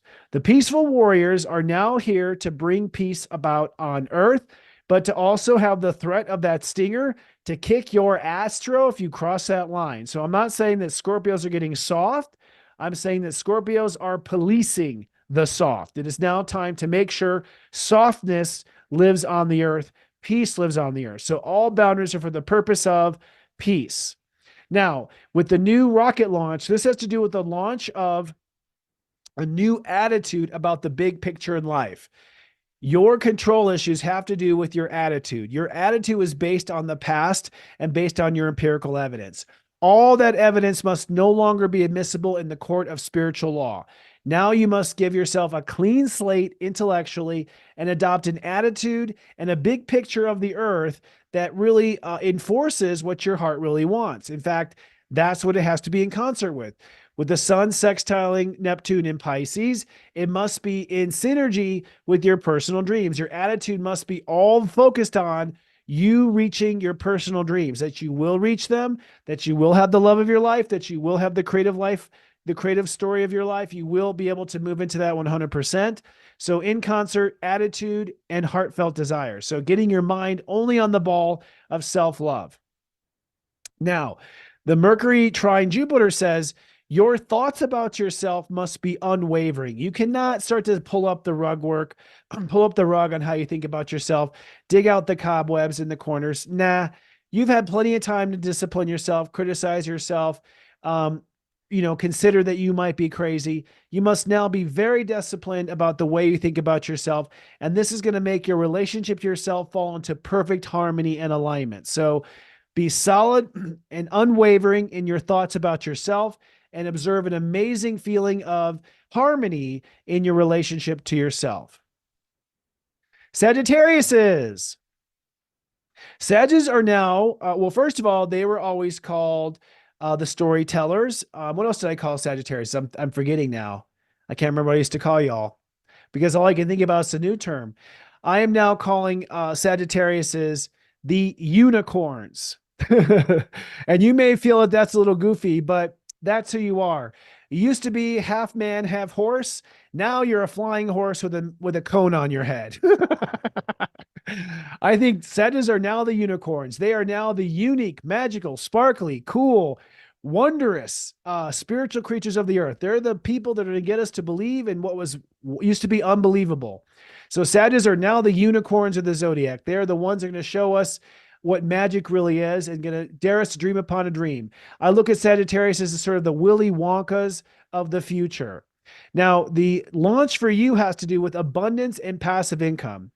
Sagittarius must now aim for where they make money for the sake of their freedom, make money for their happiness, make money for their heart. They can no longer make money for money's sake. If Sagittarius are doing a 9 to 5, their heart is not in, I believe their rocket ship will eventually crash. That's my thought. You can no longer have unicorns tied into basically plowing fields. Okay. You've got to fly. So it's time now to make money doing what you love. Now, what must also be in concert is your emotional security. Whatever your job is, whatever your finances are, whatever it is you intend to do, you cannot threaten your emotional security or your foundation, your home, or your family. So your money must be in alignment with your family and your groundedness of your feelings. Mercury trining Jupiter says you must now be committed to the way you think of your self-worth. You must now think of yourself as a certain level of worthiness and not waver. You cannot open up that door. You cannot think about your debts to humankind. You cannot think about your mistakes in the past. You cannot think about any way that disvalues yourself or discredits yourself. You must now be in full credit of who you are. And when you do, your health and your stress level will start to fall. So ultimately, thinking highly of yourself will lead to good health. And what this actually suggests is that if you're having health issues right now in particular, it's probably because your mind is not giving you the credit that you deserve. All right. Capricorns. Capricorns are now, let's first of all, I used to call you the captains of the Zodiac, the directors of the world, the captains of the ship, basically. And now I'm calling Capricorns the captivators. It is now time for Capricorns to sell us on the new era. You are the real estate agents of the new reality. You are the conscious capitalists that will help us to sell the idea, to captivate your audience with the promise of a new land. If this was 1492, you'd be selling real estate in New America. You are here to sell us on the dream and to captivate us with your sales techniques to sell the world on being a better place. This sun, happy birthday, by the way, is saying it's now time to launch and not look back your new character and your master action plan. If you have a diabolical plan to save the earth is saying it is time to launch that plan, and yesterday. Now, this plan must be in alignment with your attitude on life, your vision for how life is. You can no longer think one thing and do another. You must be in alignment with your thoughts and your actions. Thoughts and actions must be one force working together, and do not allow either to contradict one another. Mercury trining Jupiter says you must now be very disciplined with the way you treat yourself, the way you think of yourself, the way you respond to yourself, the way you think of yourself when you make a mistake, the way you think of yourself when you succeed. You must now treat yourself like the gold and the captivator that you really are. And if you do that, the trine to Jupiter says your self-love is just going to expand like crazy, and you're going to fall in love with yourself by treating yourself the way you deserve. This is going to be a little backwards for Capricorns because they're used to feeling good about themselves from outer achievement, but now they're going to feel good about themselves before they ever achieve. That's what's going to make you so captivating to follow and to watch, because you'll be walking the talk that you are selling. Aquarians. Aquarians I used to call the innovators of the zodiac, and this came from a suggestion of one of our subscribers. We are now calling you the forerunners. So you are kind of like the trailblazers. You do think like a trailblazer. You have Aries in the third house. You are here to go out and do it first. You are here to be the first one to try the new age, to see auras, to go to other dimensions. The first one to create a new community. The first ones to raise the crystal vibration of the earth. You are here to be a forerunner of the new era. The Aquas are the forerunners. And I'm not talking Toyota here. Now, what you are launching is your relationship to God.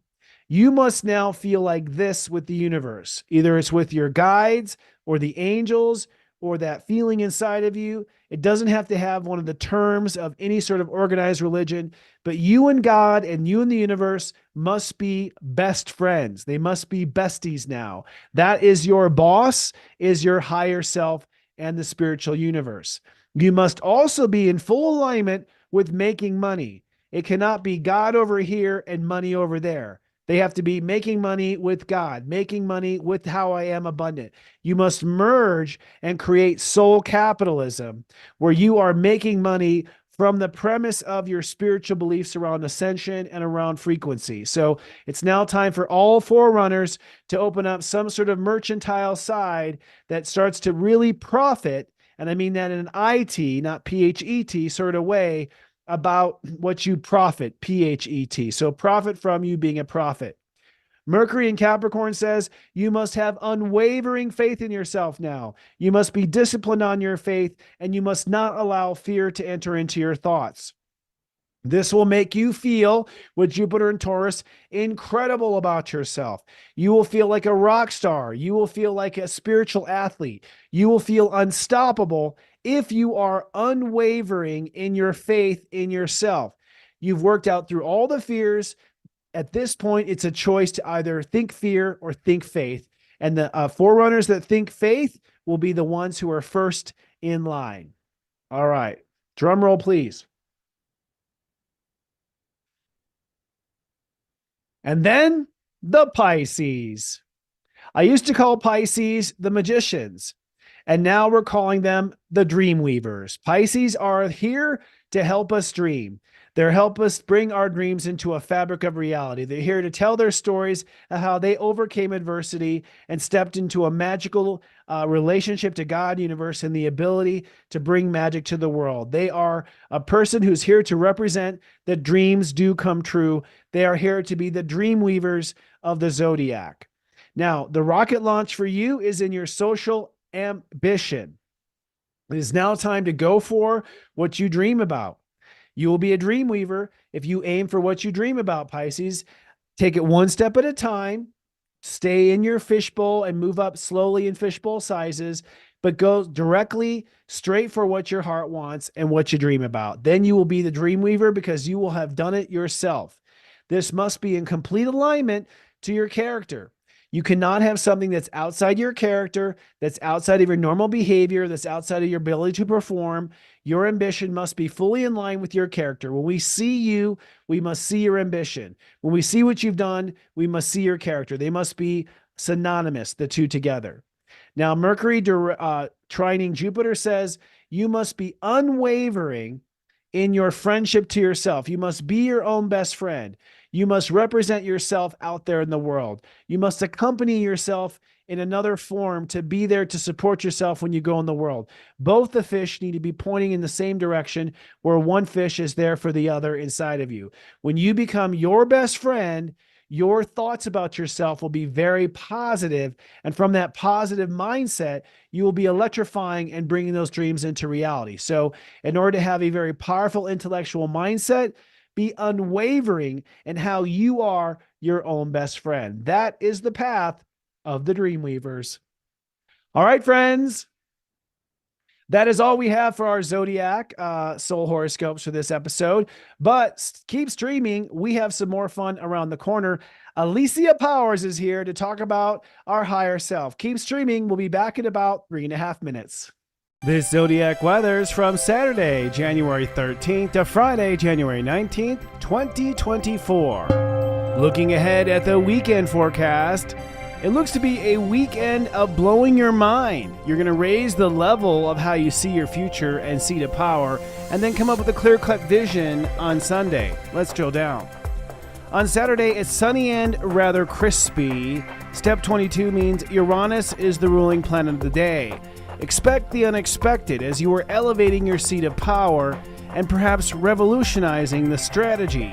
And Mercury moves into Capricorn, making your thoughts focus on self-discipline.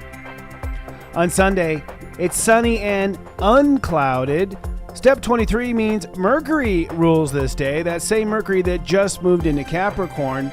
This is a day where you will reframe your vision for your world governance. You'll be activating your new inner era. Venus trines the North Node, so you're opening up now to your story and how that changes your character. And with the moon in Pisces crossing Saturn, you may have an emotional learning moment when it comes to personal karma or faith. Moving on to the Zodiac weather weekday forecast. Looking at the week ahead, you are launching into the new era. And in this particular case, new era means a new way of governing.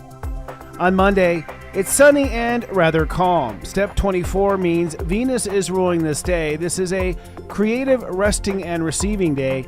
Your heart is opening up to consider and accept your future path.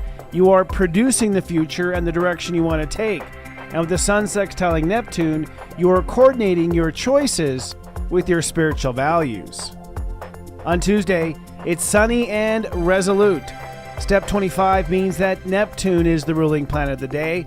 This is the day to pray about your legacy and your life choices, although the choice will be self-evident.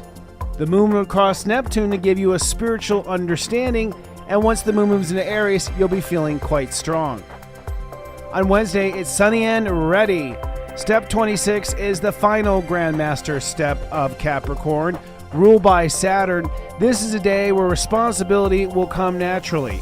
It's the day to decide and devote your heart to the goal and destination you want to see yourself in the new year. And with the moon in Aries, you're also ready to act. On Thursday, it's sunny and charged up. Step 27 means Mars rules the day. With the moon in Aries, it's doubly so. On Thursday, you're taking control to a higher point of view. It's time to move forward and release your old control paradigms. And with Mercury sextiling Saturn, your mind is recognizing the spiritual growth.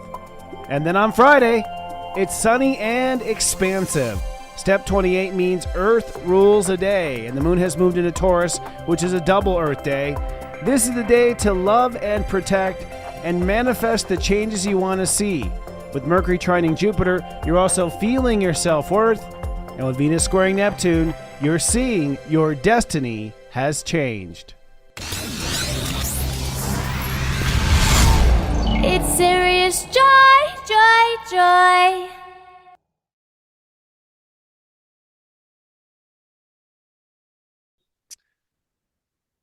Hello and welcome to Astro Mingle, the spiritual podcast that mingles with the talented light workers and innovative influencers of our time. One of the topics I'm personally most fascinated by is our ability as humans to connect to the other world, our spirit guides, and to receive help from above. And tonight's guest is a master of that ability. Alicia Powers is a teacher, a healer, and a master intuitive. For over a decade, Alicia has been initiated to hold extreme high frequency spirit light and brings that light to clients with what she terms highlight infusions and advanced spiritual technology to activate change and in order to heal wounds.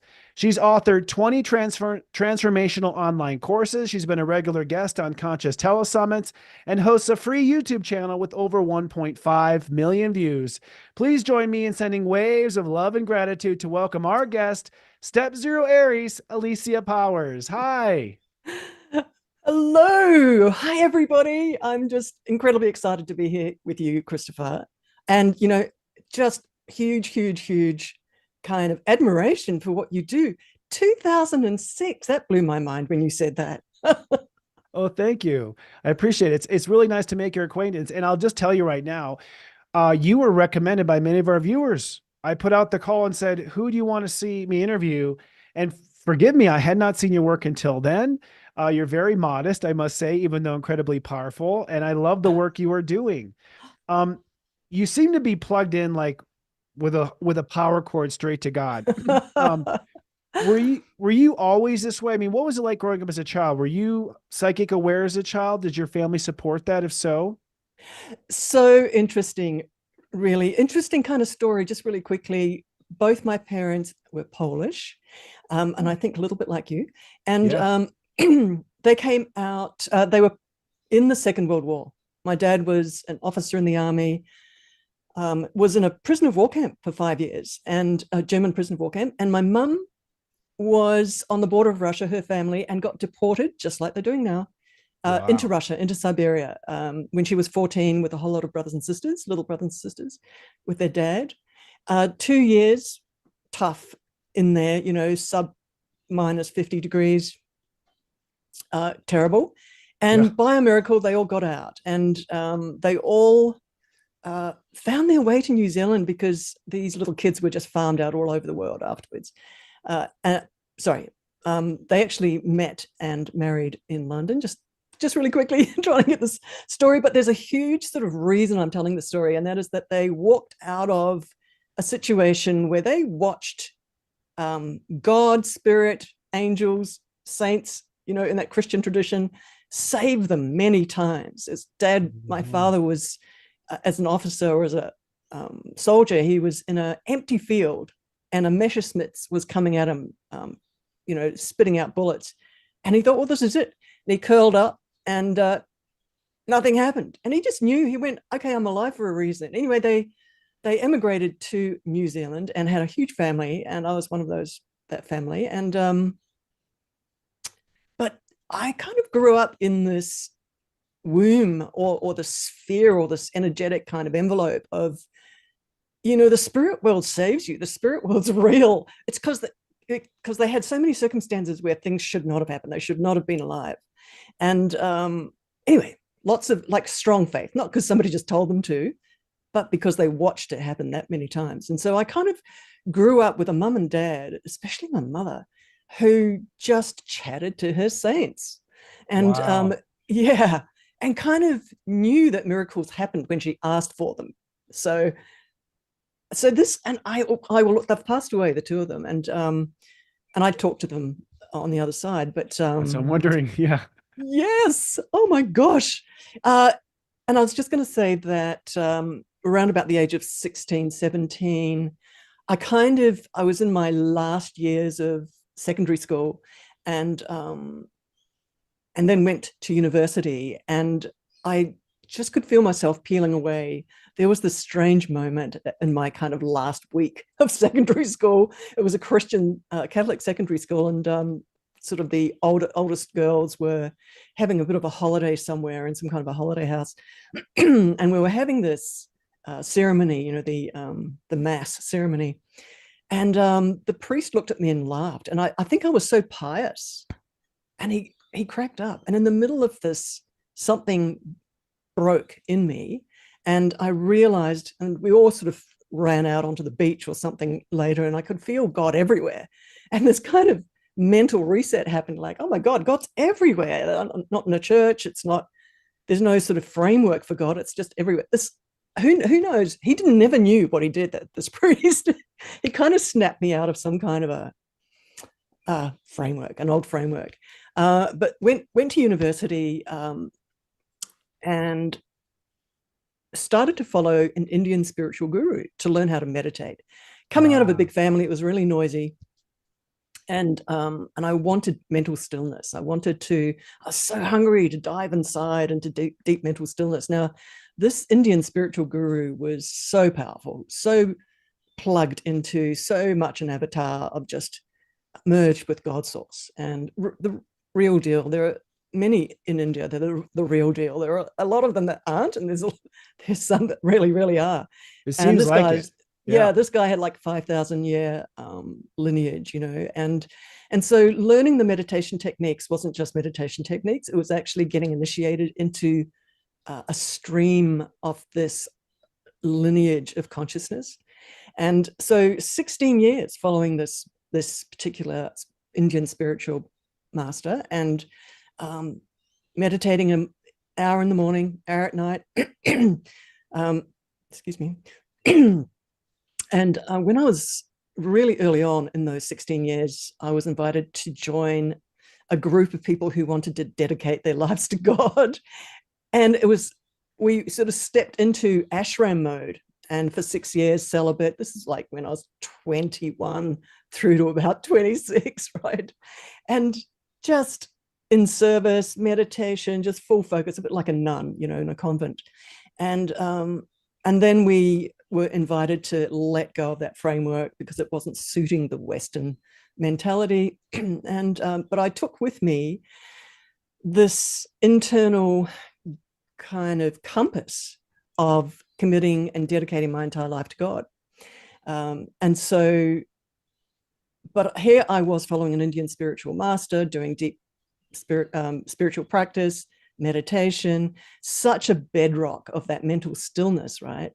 And then in my early 30s, 31, 32, I could feel the universe just coming and tapping me on the shoulder, and I left that whole system, and universe was really asking me to open up my psychic awareness for the reason, and this is the sort of really big story here. The reason was, and the feeling I had when I was wanting to open up my psychic awareness, was I wanted to get to know my own soul. I wanted to know its past lives. I wanted to know its skills, its talents. I wanted to know who I've been. I wanted to know the scope of my soul. And that was a deep hunger in me, that kind of logical mind, knowing the stories, meeting my soul. So opening up my psychic awareness was for a very important reason, was to meet a spirit mentor, a mentor who could talk back to me, who could see all of my past lives, who could see all of me and start to walk with me and mentor me on the inside. And that was my entire reason for opening up my psychic awareness. And I just sat up in bed and read a book, read an exercise, closed my eyes and did it. And immediately this presence, this energy came, and I was testing it, and I sort of didn't believe it to start with. And then I realized, oh my God, okay, maybe it is. Maybe it is, maybe it's real. And I was a journalist at the time, and I was very curious, like coming from this huge sense of curiosity. And as I was starting to open up those very first moments of, who are you? And actually asking them as though it's a person, where are you from? And what's your name?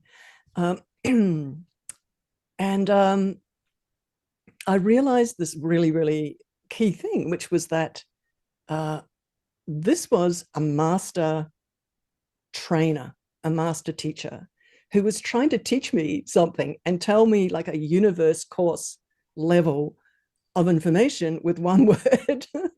Because to start with, I was like this shut down concrete person, right? I kind of hadn't been opening up to the worlds of spirit. That hadn't been my path. And this is what's really interesting for everybody listening, because a lot of people are in meditation practice, doing your yoga practice, doing your meditation practice. But that piece of opening your conscious logical mind up to having two-way conversations with a spirit guide is a whole nother piece. and for me, I was incredibly, I think intuitively, I just was super passionate about that, because as a journo, I was information driven. And if I could open up that concrete, if I could melt the concrete wall, which I did, I practiced like every single day. I just stopped, pushed my attention to that spot, called on that being, and asked a question, and to see what would happen. And over that week, and over the next week, and over the next week, that one word that would come back turned into 3 words, and then turned into a whole sentence. And then pretty quickly, just like getting on a bike, everyone, and I'm kind of telling you the steps, actually. Yeah, sounds like it. Yeah. And like getting on a bike, you start realizing what's going on here. And what's going on is, as they send you the information back, they're actually sending you the words to your logical mind, but they're also sending a huge energetic transmission underneath that towards you. And just really quickly, I'm a teacher of this. I've been teaching this for 30 years, right? So I'm just going to start teaching this. So we are all an auric field. We're all an electromagnetic field. So every one of us is just this force field, a morphogenic field. And so is the spirit guide, 2 beautiful light fields. And so when the spirit guide wants to send you information, because you've triggered it by asking them, they will be sending it as energy straight into the energy field. And your energy field is 90% of who you are, because your logic is really only 10%, what we pick up with our logical mind and what our attention is registering. And a lot of the subliminal, instant impression information transmissions are happening slightly below logic. And so I'm always teaching everyone to get really smart in that moment when they're sending a question to a spirit guide, to get really smart about that 90% of that energetic transmission that's coming towards you, straight into your, what I call, knowing. So in those very first weeks, I started to realize, like jumping on a bike, I was like, oh, okay, I got this. This is not just thought transference. This is actually kind of knowing transference, like below my thoughts. So that's how I started. And that was 30 years ago. And I'd already been running workshops and teaching for like 16 years, right? From stages, delivering satsang, what's called in Sanskrit, delivering, oh, goodness, almost pretty much channeled speeches from the stage for 16 years. And so as soon as I opened up my psychic awareness with my spirit guides, I went, okay, I'm going to start teaching this, right? Because I was in that mode. So I started teaching it. And because I felt, and I'm sure you would appreciate this, Christopher, like I could feel the steps of what I was doing, and I could just pass that on. So I guess that's what a journo does. They just pass things on. You say generator? Journalist. Oh, journalist. Yes. Well, yeah. I mean, it's like you're like an Oprah Winfrey to spirit guides or something. You're sitting there, you've got them on your couch, and you have the courage to say, I like what you say when you say there's a knowing. I mean, it's very difficult. I mean, you're much better at it to describe being psychic and being intuitive. But the strongest thing I really resonate with you is that you just know. And it's really, so about being aware, psychically aware, it's more about to me, it seems like it's about standing on the side of you that knows more than it is about accepting the message. I really love that. Conversation with, is this real? You were saying that there was this moment where so what was that like, that first moment of, is it's real? What sort of back and forth did you go through when you discovered gold? I discovered gold. Oh my gosh, my life, they just accelerated me and pushed me forward into spiritual leadership, just letting everybody know that's kind of what starts to happen. So in that moment, is this real?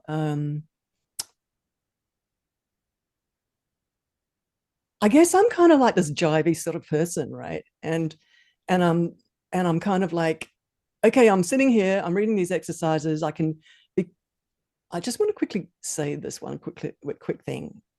which is that if you've trained your mind for mental stillness, if you've done tons of meditation, if you've done years of quietly sitting and going into meditation, if you've done yoga for many, many years, you're used to the state of mental stillness. Buddhists talk about this, that a lot of the monks who just focus on meditation practice start getting psychic, and they don't focus on it. It's not their dharma, they're not making it their thing in their life, but it starts to happen. They start hearing, if they're in a nature place, they start hearing the whispers from nature. They start knowing, quote unquote, what something's transmitting to them in that kind of psychic language of knowing, instant knowings. So mental stillness, it's a thing. So it's very much, if people have got that question in their minds of, oh, I can't hear anything, there's a whole lot of sort of almost state changes that you can trigger and switch, make sure that you switch on to help you, like oil and water, come closer and closer to a sense of connection with a spirit guide. So quite specific switches, things that open your heart, things that silence your mind, practices, spiritual practices. It's almost like it's the welcome mat into the world of noticing what's going on at that whispering level, in that subtle level of those instant knowings and those instant bits of information flying around in the psychic worlds. So yeah, Christopher, I really love what you just said just then, that you feel like you want to, you intuitively and instinctively step into the part of you that knows, and just let it be that. Allow it. And it sounds like what you're suggesting is that it's not that meditation connects us to the other side, it's that it quiets this side that might be in the way. It sounds like sort of like when the TV goes off. When I was a kid, the TV goes off and the house is quiet because maybe the power went out or something. You suddenly notice sounds you never heard before because the TV's off. So it's about shutting off that noise. Oh my God, that is such a great analogy for me, I have to tell you. I live in a place full of nature and we watch television at night, my husband and I, and sometimes if that television isn't on, you just feel the peace surrounding you. It's the great analogy. Oh my goodness. Yeah. So this beautiful nugget of information for everybody who wants to connect with their spirit guides. Switches like preparing yourself for the moment of connecting with your spirit guide. And one of them is put on beautiful music. I always talk about Stephen Halpern type music, which is like really zone music. And it just pushes you into a meditation state, really, just by listening to the music, and it entrains you, right? And it trains that chatter, that TV screen that's just talking all the time. But the key thing about putting music on, this is for people who are wanting to start talking to their spirit guides and wanting to make sure everything is at its maximum potential for you to hear your spirit guide. So put on some beautiful music, one, to quieten your mind, but also to open your heart. Because the spirit world, as you know, Christopher, I've been listening to you and I just think you're such a sensei. Oh, thank you. Thank you. I have to say, I'm going, this guy is just such a high soul. You're such a high soul and you know so much. I have to quietly say that here on air. Anyway. Thank you. Yes. So preparing your state, your mental state, you're opening your heart, the oil and water, just bringing the resonant states to together. Heart, feeling love, whatever it is, pat a puppy, look at something on television where it's love and your heart opens. I'm not sure. Meditate. So I'm not sure about that TV thing, but sit and meditate, open your heart. When we meditate, the spirit world comes closer because we're quietening. We're quietening our electromagnetic field. Our chakras are opening up.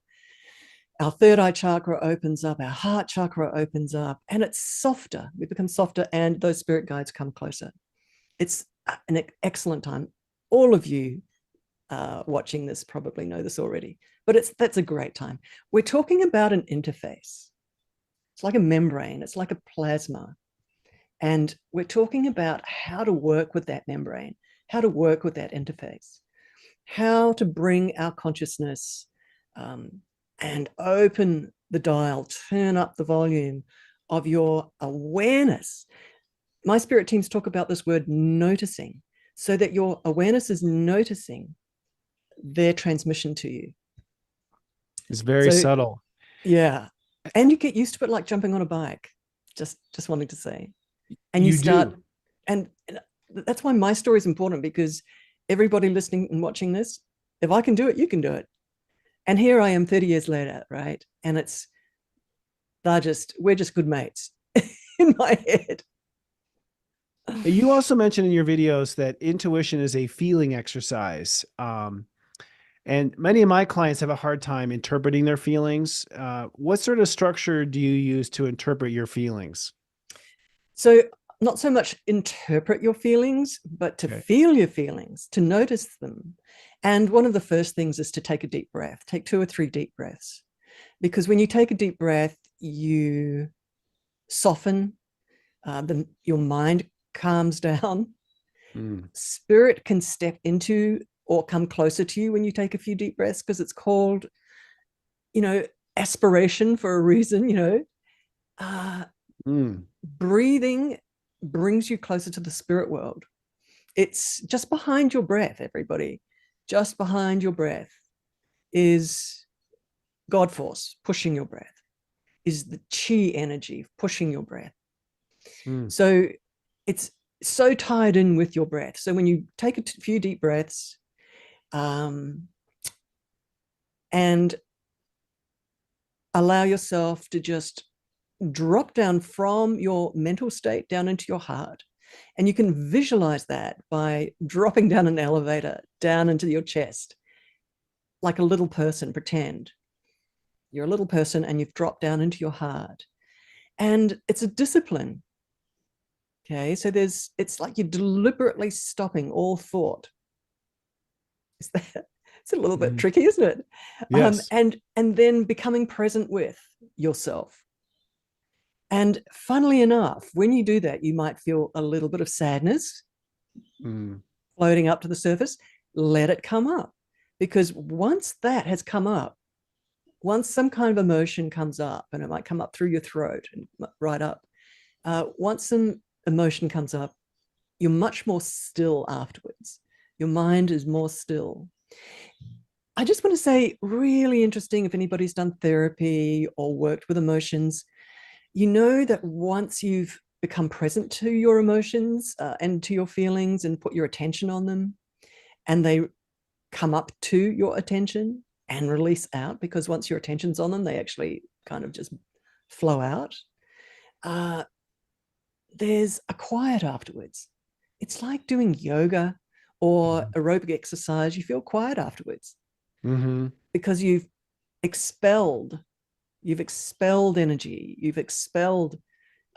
It's one of the huge tips to happiness. I'm going to be sharing a little bit later on, I think, is physical exercise, aerobic exercise, or fast walk. You're actually pushing, because my spirit guides showed me energy healing and started to teach me energy healing way back 30 years ago. And I would have clients on these healing tables, and my spirit mentors and huge teams of these spirit technicians would be coming in and cutting and splicing light waves in people's auric fields in order for that person to feel lighter afterwards, or to realize themselves as a soul afterwards, to lift their whole perspective afterwards. That's their reasoning, and the reason they would be coming in and working on someone. Where was I going with this? I've got to remember. Yeah, I'm just letting you guys know that I've been looking into auric fields for a very, very long time. What was I talking about, Christopher? Just remind me. Well, we were in the cosmos with you right now. Just so you know, we started off talking about just the sensation of a feeling, and yeah. That was the beginning of the conversation. And you went down where you described how you want to get to the feeling of peace, and that breath work was important to that. And you Breath work. drew an analogy that exercise or yoga brings you to that state of peace, Good or that state summary. of calm afterwards. Mm. And then you were starting That's- talking about your auric, your ability to heal. yeah. And I understand that too. I do the same thing, by the way, what you just did all the time when I'm off, because you're channeling, and if you focus on the channel, like away from the channel for 1 second. Yeah.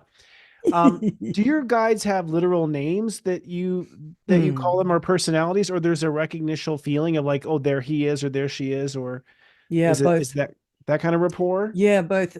Because I'm this tech kind of a person, right? In terms of how to talk to your spirit guides and how to work with them. And I've got a course on how to partner with your spirit guide for soul evolution, like really in depth, from all channeled, letting them telling us, right, how they can work with us. I mean, it's pretty amazing. So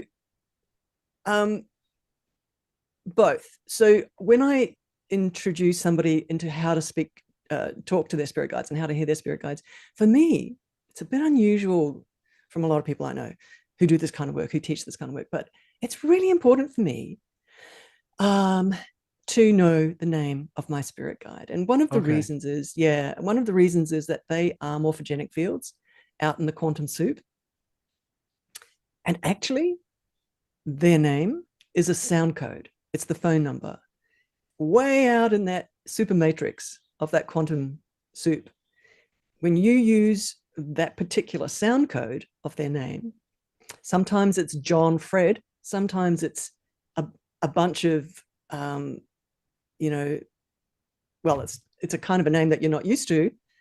You never know what kind of a name it might be. It doesn't matter, because they'll choose something that's close to the kind of sound code. And I'm kind of hitting a gong, boing, because that's really the truth of how they relate to names. It's like a sound going through the universe, or it's like a light ray or a color ray, a ray of color or something. It's like a sound.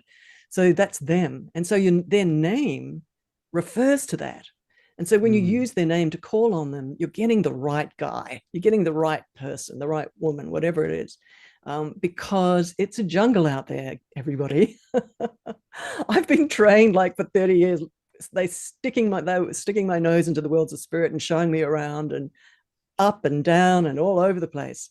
And so I've had extensive training in just about every corner, and from them directly. And yeah, so in my book, the name is really important because you're getting the right person.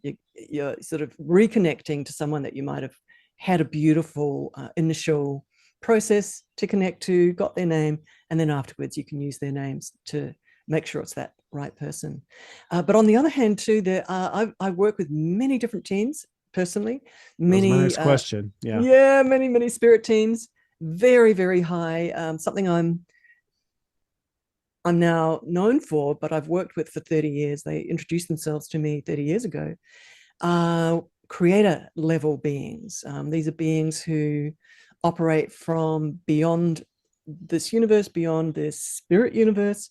They oversee universes, high in authority and high in the authority levels in the worlds of spirit. So, and the value of that is speed of shifting soul wounds, speed of upgrading somebody's consciousness and their self-awareness and their self-perception and their self-love and so many things. So the speed, so that's the value of that. But so I work with many different types. So really, really high, intermediary, and more closer to the physical, with physical body kind of spirit beings and technicians. And of course, when I'm working on an auric field, various different technician teams show up, and quite an array. And most of them have got a name or a sound code, but some are more of a resonance. Not many. It's not that often that you sort of lean on just a resonance. Usually they will bend over backwards and ensure that they give you a name, because from their point of view, from what I've learned for 30 years, is it's important.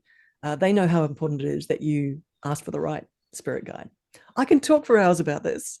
Yeah, I love it. Feel free to interrupt. Oh, no, no, I'd like to, there's nothing boring at all. Like there's not one moment it's not interesting. How do you have any idea of how they see you? Is this something that you and heaven agreed to parachute down and be this ground agent, or did they just notice, wow, this lovely woman in Australia is actually listening to us? Or do you have any idea of what the soul contract was with your guides? Definitely a soul contract. Yeah. Okay.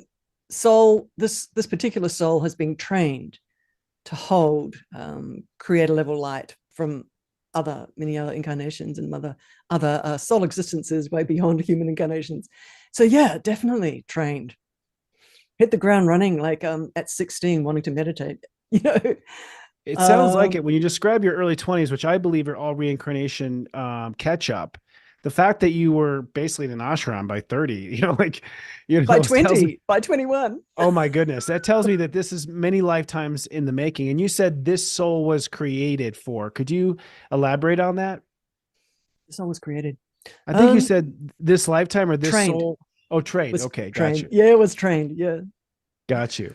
Yeah. Now you also bring up a term called quantum blueprint. I've been geeking out on all your videos on your YouTube channel. I'm not stalking you. Don't worry. Um, just, just I'm learning. happy. What is a quantum blueprint? Yeah. Okay. So, as soon as you close your eyes, call on, by the way, I just want to quickly say, make sure that I remember this is the question. One of the things that I do a lot of, and those 20 courses are a collection, a catalog of these recorded spirit journeys. So, and we do this still live. We've got powerful monthly live events that we get taken up into the worlds of spirit, and what they do is incredible with us. But I'm really, really into taking people up into the worlds of spirit groups where they stand in front of their spirit mentors and have moments with their spirit mentors, dialogue two-way with them, ask them for help with shifting their life, ask them for help with recognition of themselves as a soul. You can imagine, right, what happens if they're standing in front of an advanced high authority spirit mentor who's traveled a long way down to be with them. So many of these spirit journeys are recorded, and that's what all my courses are. All of them kind of on an angle, on a specific training teaching angle. So when you are in the worlds of spirit, when we've been taken up into the worlds of spirit, we're very aware that surrounding us is a massive quantum ocean of quantum energy. And especially if one is doing energy work, where when we're in the worlds of spirit and we're partnering with spirit technicians, our role in that moment is to kind of get out of the way, not really, because we're the door for them to come through into this physical dimension, to see what I'm seeing, to perceive what I'm perceiving. My perception is like a periscope for them. So I'm really playing a role in that partnership with them. But to work with the plasma, the fabric of the quantum world, is what we do. We work with the quantum world in our personal quantum field, but also we become very aware that there are so many different kinds of spirit teams floating around in that quantum world, many of them with an agenda, many of them with a role to play that are overseeing and supporting humanity or Mother Earth's beautiful electromagnetic field. Everyone's on a mission. These teams are all on a mission. Keeping away some of the naughty shadow teams that are around, floating around as well. So, as I say, it's a jungle out there. And so, as a very experienced floater in the quantum, it's important to stay close to your spirit mentors and the beings that are working with you in that moment. Follow them. Watch what they're trying to get you to have a look at. Because once you start playing with them and working with them, they will start showing you around, and they'll start showing you what you can handle, like a striptease. It's like, piece by piece, they'll start revealing more and more and more. This is something that is very important to me for why I teach people to speak dialogue two-way with spirit guides, is because just like me, they start putting the hand in the hand, and I teach them to make sure it's the right person that's arriving. But then you're off on a journey with the spirit mentor who starts teaching you on the inside. The penny drops start happening faster on the inside. The learning curves. You've got opportunities to stand in front of a being like that and ask questions, important questions about your life, about circumstances in your life, about people in your life, about yourself, and have two-way answers. You know, nothing vague. I'm impatient with vagueness. Vague signs to me are not enough. I actually want to know how a quantum particle works. I want to know how an atom works. If I ask a spirit mentor, how does an atom work? Do you know what they're going to do? They're going to, in my closed eye state, they're going to gently help me move into the center of all the oscillations and feel them so that I grok and understand instantly how it's all working. So that's the kind of university, that one can start working with when one takes on a mentor or you start working closely with a spirit guide. That's the value. And that's why I said, that moment, are you real? Is this real? Oh my goodness. That was the beginning of a powerful inner journey of training, of learning, very high gradient learning curves, of cleaning up my auric field, of cleaning my soul history, cleaning up the soul wounds from my soul history so that the scaffolding of my light body is clean. So it's sturdy and it's secure. So old past lives, rips and tears and gateways where shadow might be lurking are closed down and healed. And that's very much 50% as much as information learning and the grokking and the walking you into experiences on the inside, but also cleaning up the pots and pans, the clattering pots and pans of the soul, of the that old trajectory of the soul, that huge poignant journey of the soul, where the soul's just traveled through lifetime after lifetime after lifetime.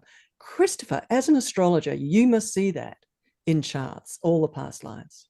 Oh, yes, actually. And there's a coding to what has to be. I want to go to the cleaning up part because I kind of feel, I don't know if you caught the beginning of my broadcast, but I kind of feel like, what the planets say is that we've been basically on assignment to clean until about this year. It's been all cleaning, in particular since 2012. At least the planets have been pushing us energetically in that direction.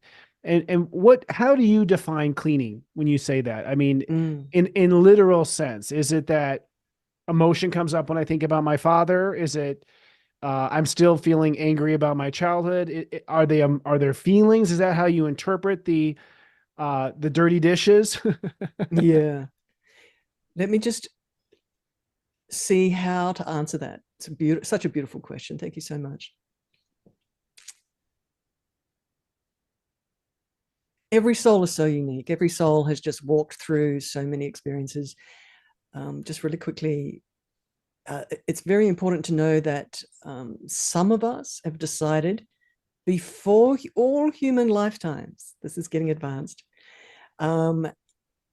before all human lifetimes, there was an 80% trajectory and journey of the soul before starting human lifetimes. And in that 80%, we were choosing all kinds of challenges and experiences and learning curves. We had mentors above us who were allowing those learning curves and watching us go through them. And they were there afterwards to debrief and sometimes to step in when we got into trouble. But I just want to say that what we were all doing was experimenting with a resonance, was experimenting with light and dark, and, tasting it. And some of us, because at this time, I know it's really important, Christopher, you talk about this a lot, at this time, right? What's happening at this time on planet Earth? We're on stage right now. So in order for us to arrive at this time and incarnate at this time with a backload of knowledge and skill sets about shadow, so that you can see it coming a mile away and know what it actually is and be ready to work with it correctly, quote unquote, so that you don't get sucked in and tricked, because it mimics light, so that you don't get tricked, so that in order for that to happen, some souls, many souls, decided to travel down into darkness, into shadow, and become part of the teams and the tribes down there in shadow, learnt, rubbed their noses in it, downloaded a lot of it into their auric fields, and then came back up for air and got lifted back up into the light, in order to be on stage now, in warrior mode, knowing what shadow is, not being afraid of intensity. Now, just in contrast, there are many souls who decided not to do that, not to wound themselves that badly, and stay much higher up in those higher regions of light, not travel down and get wounded down in the shadow with the shadow teams. Those kind of souls that have incarnated at this time today are a different kind of soul. They're not interested in intensity. They don't like it. They like music, babies, flowers, love, soft. And they hold a resonance. So they're doing a job.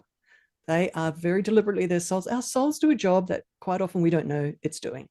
So those kind of souls are just holding love. But the warrior souls that have walked into getting ripped apart and downloading shadow into their auric field have stepped onto stage right now, ready to stand up, be in leadership, face shadow, walk straight into it, knowing what it is, comfortable with intensity. Often, you know, often they understand the rigged money systems and the business people, and it's the cut and thrust of the jungle, and they're very comfortable with that. But often these people who are standing up in leadership, in their strength, in their huge skill set around intensity, they are wounded. They do have clattering pots and pans. They do have a huge soul trajectory and an ancient soul history where that shadow still is sitting as a software. I haven't mentioned this yet before, but because I am feeling into the resonance spaces, into the quantum worlds a lot every day, over those 30 years, I've come to understand, and watching the technicians and how they work, I've come to understand that light and shadow are software. It's a software. It's a binary software. It's an on and off switch. And these spirit technicians, when they go in and work with light waves, they're going into the coding inside the light waves, which is holding nearly unlimited data, and they're changing the coding. They're pulling out old coding, like a virus kind of coding, shadow coding. Literally, I watch this every day. And they drop a new kind of coding into those light waves of somebody that they're working on, so that a new resonance, everybody understands this when I'm saying this, a new resonance starts radiating in your auric field, and a new kind of spiritual intelligence just starts instantly replicating throughout your auric field and informing your whole auric field, and informing the base of who you are. So you literally step from one platform onto another platform when that software gets changed. So so people who have walked through hellfire in order to stand comfortable in the face of shadow in a world today where everybody can see shadow right up front. It's playing itself out beautifully. So those people need help. They need love. They need healing. They need cleaning. And what cleaning means is, I don't do personal sessions anymore, but on inside of all of those recorded sessions, when we go up to the worlds of spirit, teams of spirit beings, we jump on spirit healing tables, and teams of spirit beings just come and start traveling psychically into these ancient wounds, into these coordinate points, and read the story, read the ownership papers of all the sort of ownership stamps that are there, all the codes, unravel it, change it, what they call change it, just do super fast work, close gateways, talk to the owners of the shadow that had implanted so much coding there in that spot, and close it down, just clean it up and do it really solidly, do it like permanently. This is a really key point. So it's not leaky. And so over time, when you work with these beings like this, you get solid, you get strong in your light. Purpose of life. Fascinating. Purpose of life is to hold light. Yes, to hold light. Is that what you said? Mhm. Yes. And would you call these wounds, in my experience of the wounds and healing my own wounds, for I definitely went into those worlds and fought in those shadows. And I've been healing my life this whole lifetime. Would you define the wound as almost where that code, that dark code, is where you maybe have a consciousness to turn against love, or you may have a thought to that programming might be to doubt or to fear instead of to know and to appreciate? Like, it almost feels like we've twisted our own energy against ourself when I feel into it. Yeah. As far as what these wounds are. And so they're kind of circulating, or they're coagulating, or they're not. Yeah. Almost like I see them as purple spots when I look in my third eye, almost like the sun has spots. How would you define what these wounds are from a conscious perspective? You say code. What's the human experience of that wound? Yeah. What a great question for your audience. Help me here, Christopher. Just help me with this, because no, you're absolutely right. So it feels like you trip over yourself a lot. It feels like relationships crash because there's deep wound frequency, energetic frequency radiating out, projecting out, and people bounce off that. For a start, projects fail. Really, your electromagnetic field around you is projecting chaotic static into the holographic reality screen. Okay. So realities. But exactly what you're saying, though, that's on the outside when you're noticing it. Realities just not staying solid, not stepping through and birthing and staying stable. But what you're saying is that human experience, a constant nagging feeling that you're not enough. It's doubt, as you're saying, doubts and negative feelings, thought loops, negative thought loops. It's really close to the surface and that in the subliminal. So it's really, really just below the surface. And hesitations, frustrations, it's all on that bandwidth. Projecting out onto others, dissatisfied, just a general feeling of disappointment. And so a lot of these kind of resonances inside of oneself, and self-hate, as we all know, it sits right there, right at the core. And if I said that was just a software and that these teams can pull that out and heal that self-hate, and that pretty much nearly instantly one has, and I'm not talking about like deep trauma from childhood, right? That's got to be unraveled with a facilitator. And that needs a lot of self-awareness education, so that you're watching yourself and observing yourself and self-correcting and self-regulating. But I'm just saying, just generally speaking, realities get attracted to you that are not optimal, but also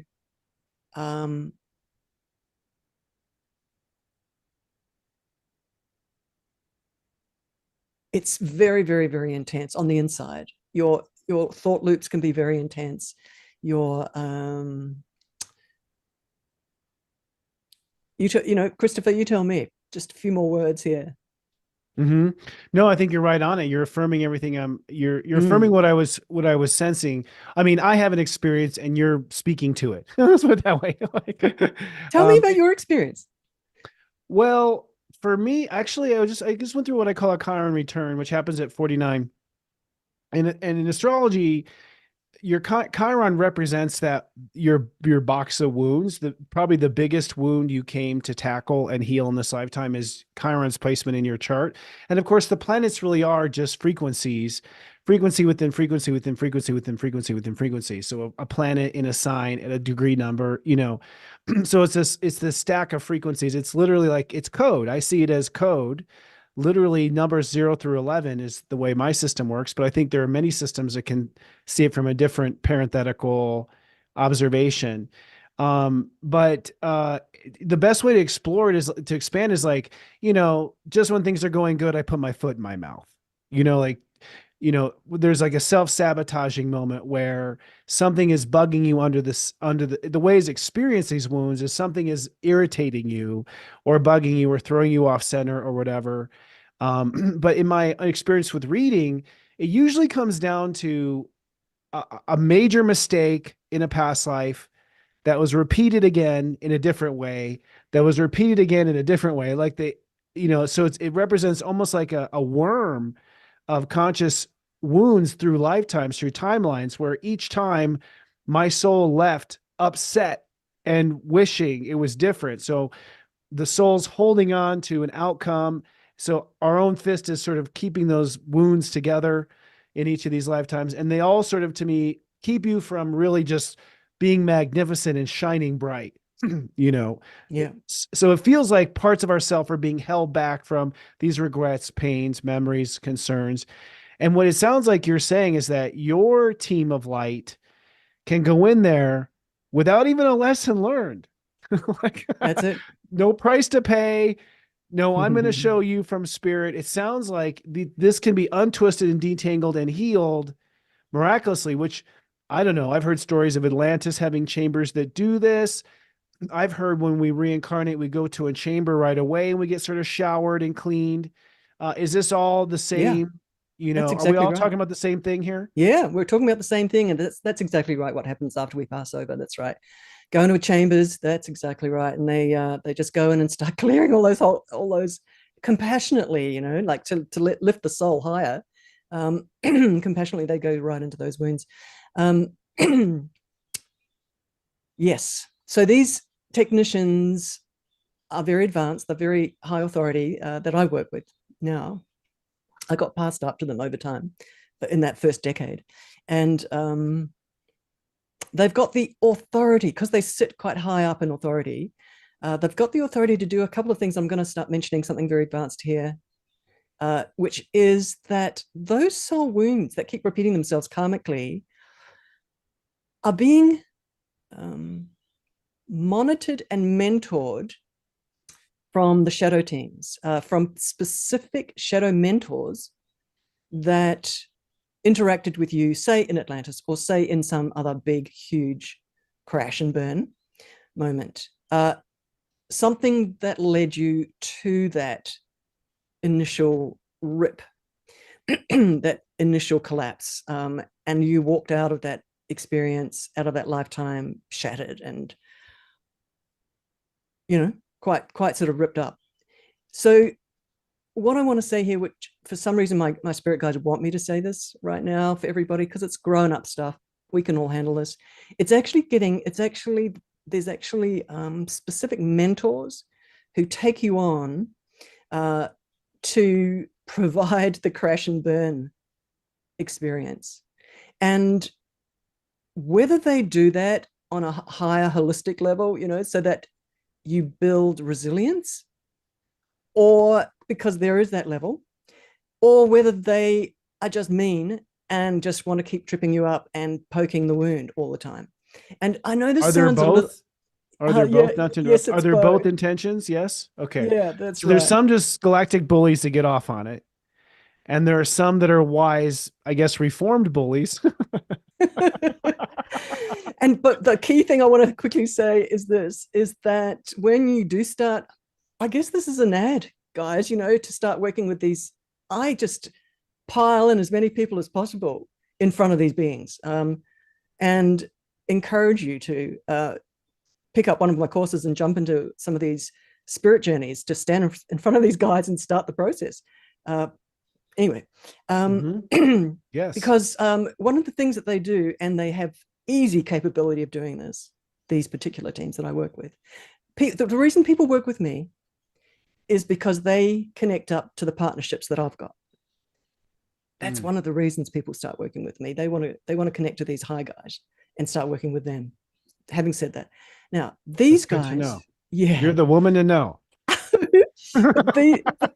These guys, these beings, what I want to say is they easily have much higher authority, or the required authority, to travel psychically down those corridors, down those tunnels, and say, for example, find that original crash and burn wound of what happened. And in that moment, one of the things, as I mentioned earlier, is what they do is find out who was puppeteering that entire circumstance, who surreptitiously started to leak their shadow resonance into the back door that caused your beautiful auric field to start getting populated with a software that was a corruption software, and started to drip feed an idea and oh, it'll be all right, or oh, I'll go to the left rather than the right, or I'll believe that corrupt high priest or something.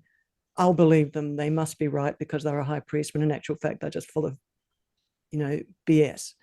But in the back door, that software came, but it was being mentored. It was being very deliberately sort of drip fed and organized in order for that big crash and burn.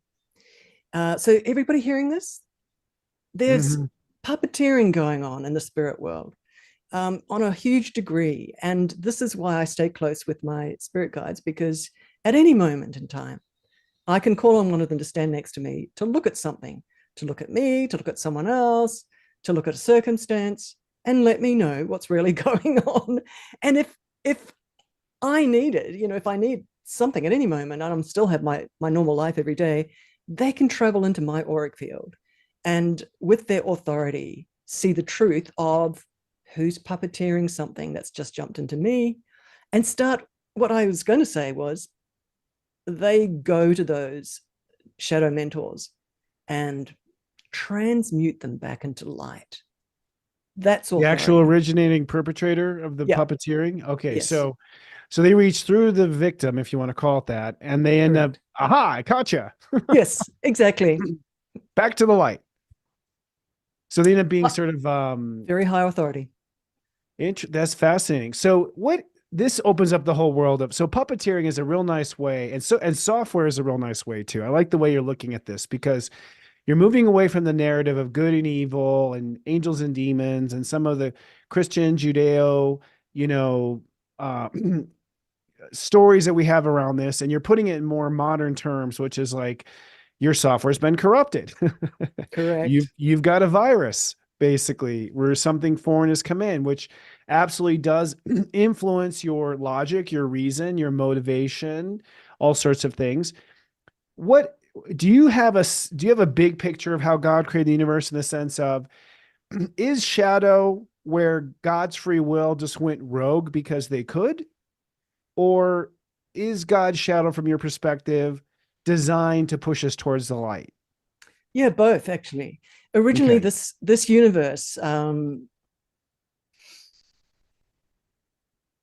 was granted to an overseer, a sort of a junior overseer, who came up with the idea of shadow and light in this spirit universe, not talking about the physical universe. And so God had an amateur teacher. I have to keep remembering your question because there's so much backstory to kind of start to... Right. Yeah, so that's a fascinating story too. So God he's like, take over Earth, and that was an amateur. They screwed it up, and they brought in this idea. Not Earth, the universe. The universe, okay, even worse. This guy, this being, no, seriously, this being came up with the idea of shadow and light. So that shadow originally was a percentage, I'm being told to say right now, very important to know, in the quantum, right? In that huge quantum universe that got designed for this. The game plan, the idea was that light had an opposite, and that opposite was only held within a certain percentage, a certain quotient in that huge light of the quantum. This is so fascinating, Christopher. So that trigger, that shadow, was a small quotient, was a small percentage, and it was designed to generate an awakening, to generate, oh, I don't like something. oh, I prefer this. I'm choosing, now this is really important. I'm talking advanced terms here. It was designed to generate a moment where from the, very important code words here, from the freedom of your untainted heart, love-filled heart, you choose love. From the freedom, not a fear-filled heart, but from an open, innocent, love-filled heart, you choose love from a moment where you interact with shadow. Fast forward all the interruptions and boot through the door, and no, let's just go back a little bit. So shadow is a software, as I've mentioned earlier, and this software, in all Terminator stories, self-replicates. Shadow is a software, and it's self-replicated, and it pervaded through the quantum. Mother Earth is where the experiment was going to be of sentience, of souls incarnating to self-reflect and to amazing experiment to step into a physical experience, a physical hologram, thinking that it's solid, because we're just light beings stepping into a physical sort of movie, because it's not really solid at all. And so the experience of a soul being incarnated, it's just fascinating. So so Mother Earth was originally designed, you guys all know Barbara Marciniak books, was designed as a library, a genetic library, and it had a no-go zone around it because it was being held in preparation for sentience, for the experiment of sentience. And unfortunately, shadow, because it proliferated, a just big hobnailed boot just bashed through and just started to incarnate and started to resonate and pour its software into this beautiful echo chamber of the physical dimension, particularly Mother Earth, and set up, because it knew that this was the crucible, this was the sort of pivot point of where the experiment was going to be, of self-love versus pain, or separation from self, self-recognition, alignment with self versus separation from self. So anyway, so long story short, right now we're way down the track with that. The software of shadow is and has been and was, especially up to the junction point of 2012, horrendously in control, because it had just set up so many layers in the different dimensions, in the psychic dimension, so many home bases, all the way down to a very core sort of level in the psychic fields of Mother Earth. 2012 came, and a center core gateway in Mother Earth and her psychic energetic fields was about to get taken over by shadow. 2012, and that got closed just in time. Owned by light. Yeah, I know. So owned by, that's exactly right, owned by light right there. And then the story of the pushback started, and the reoccupation of light through all those home bases, and percolating all the way back up and through humanity. So light's made a huge dent in that whole story now. It's pushing back, it's coming back. But that's fascinating. Well, that's great. Go ahead. We're witnessing shadow playing itself out, the collapse of huge shadow systems, and everyone can see what it really is on the world stage. It's just and have no doubt that what we're seeing on the world stage is completely owned, puppeteered by shadow in terms of the players on the world stage. So anyway, so would you say we've disinfected then? I mean, at least at the core, it sounds like.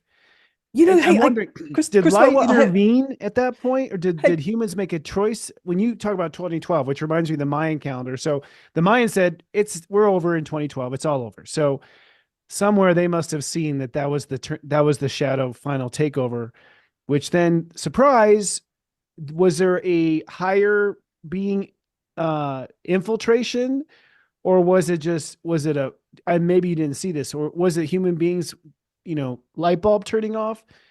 What caused that turning point? Intervention. Okay. Serious high creator level intervention from beyond universes coming in. Creative beings that are way above the creative being that designed this particular system.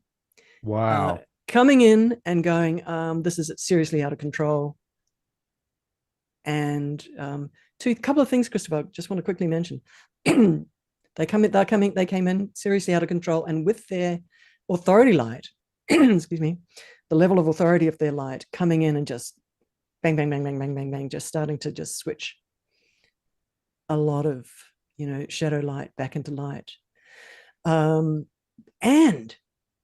the original agenda of humanity making choices out of free will,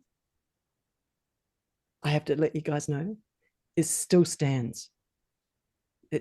That agenda still stands. That is why we have to sort of grow up, and mature in our decision making, and at incredible juncture points of humanity with nuclear warheads, somebody about to punch a red button somewhere, or just incredible juncture points in humanity happening right now. The maturity of humanity as a group, and the kind of decision-making, collective decision-making and collective perception of what's going on, and the seeing what the truth of what's going on is actually, and it's part of that is resilience, part of that is courage, part of that is fearlessness, part of that is skill building around shadow.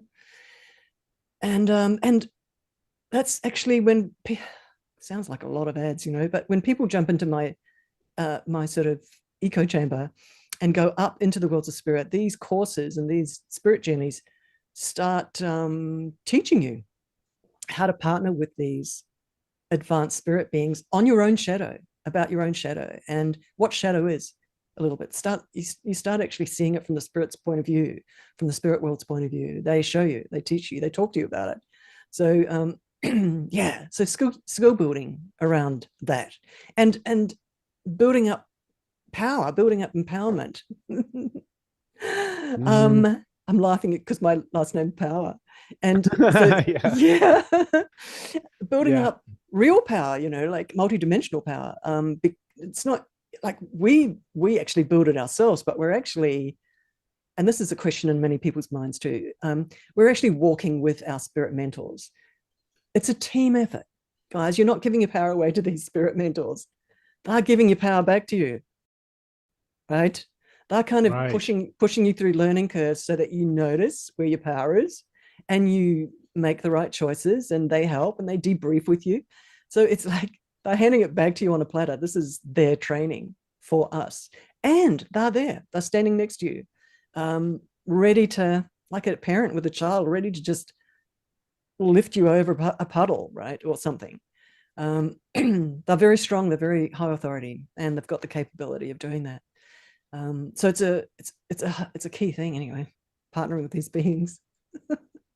Brilliantly so. And it seems like that's what your mission seems to be very much centered around helping people, making that connection, being a sort of a galactic tour guide and matchmaker, it sounds like, to higher beings, sort of like a rep, if you will, parachuted on Earth here to facilitate that. Is that what you call advanced spirit technology, by the way, what these higher beings reach in and do? Is that what you mean by that term? That's correct. So it's not my technology, it's their technology, and that's why it's advanced. It's a euphemism for what they do, right? It's a very light term for what they actually do and what they're capable of doing, because of their authority and their capability of working with light waves and their authority over shadow resonance.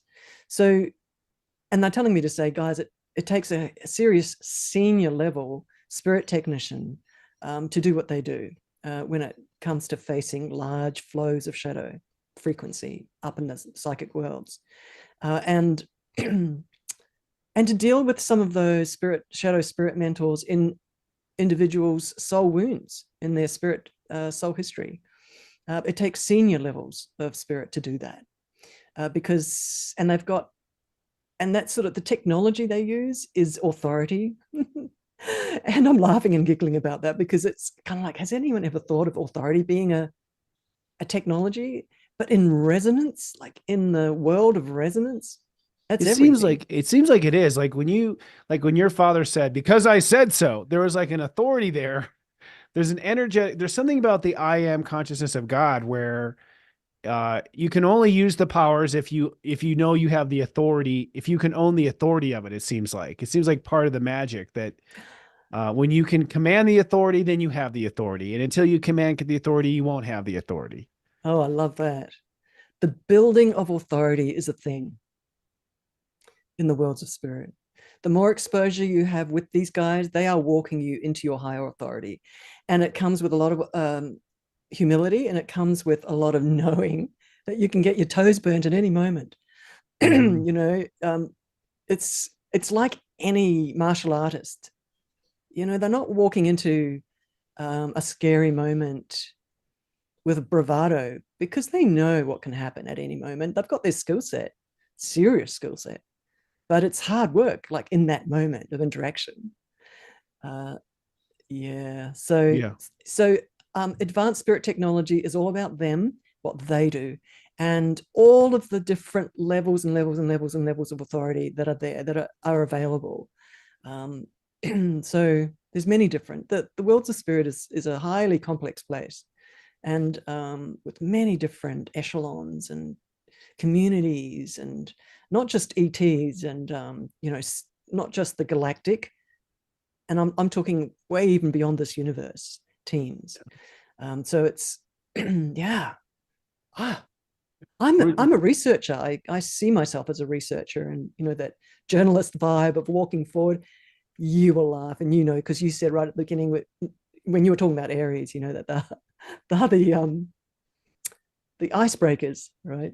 Walking trailblazers. forward, Yeah. Hmm. trailblazers. Yeah. So that's what I do. I doing the research, walking in there with all my teams, and learning and learning and learning from them, and turning around and speaking out loud 1% of what they've taught me and 1% of what I've seen. So yeah. Yeah. It's interesting how I mean, if you look at the size of the physical universe as far as the planets and the stars, it's a good metaphor for how big the consciousness of the the other side is. It's just beyond our comprehension how large it appears to be. We're just a speck, like a tiny dust particle. And our community, I have to say proudly, we're a very evolved community. We're very much on the, we are just gobbling up what you have to offer is what I'm getting. And we're not beginners at this, but we are at the beginning of our connection to, I think, these higher realms. You have a phenomenal website. It's at soulmentoring.com. You also have a free video, how to hear spirit guides more clearly. Is that where you would start? Where should my community start working with you to begin this journey with you? What do you recommend? Yes. Oh gosh, you know, so that video's had way over 500,000 views on YouTube. That particular video, how to hear spirit guides more clearly. I think it's a 10-minute video, really short, but it just gives some really good pointers of how to flick some switches in your mind, and how to sense your spirit guide, and how to hear them more clearly. Because hearing more clearly is what I'm all about. So that Mhm. video, I would like to offer everybody on this call, you guys, to come in on a course for free. This is a course connecting with your soul, but in that course, there's 26 little 5-minute little videos, little spirit journeys, actually, I take you on. And the course is called Soul Workout, and it's about soul clarity, standing in front of your soul, chatting with your soul, brainstorming with your soul about the next week or about your life, and hearing from your soul what it wants, not from your logic, that little 10% logic, but hearing what does your soul want to create for that week or for that day or for your life. Very important. Otherwise, you can be just traveling in very different directions, which sort of happened to me once, Mhm. and I had a car accident. Um, so very, very important alignment. So soul workout for free, guys, soulmentoring.com. This is where you go. Soulmentoring.com/swan with a double N, SWANN. Swan, that's beautiful though. And we have the link up on the screen as well at the same time. And I can't, I have to say the astrology completely, I mean, I don't know if you heard me, but in the horoscopes right now we have energy in Capricorn, sextiling energy in Pisces. And what that represents is the universe, I feel, just creating conscious currents to align our physical life with our soul's intention, which I think is, a big, to me, that's been where I've been lost. My life has these agenda, my soul has this agenda, and they haven't been working together, right? So that's a brilliant first step and necessary. Yeah, very, very important. So important. My little story was after that 16 years of deep spiritual practice and being a leader in my communities with the spiritual practice, getting married, and my husband and I trying to start a business, which had nothing to do with my spirit. And having a car accident, $15,000, my car, and I came out with virtually no injuries at all. But that night, lying down, someone was doing a bit of Reiki on me, and my spirit guide said, "Stop trying to kill yourself." This is, they literally said that to me. They're And so they said, funny. yes, that's right. They said, your soul is so bored.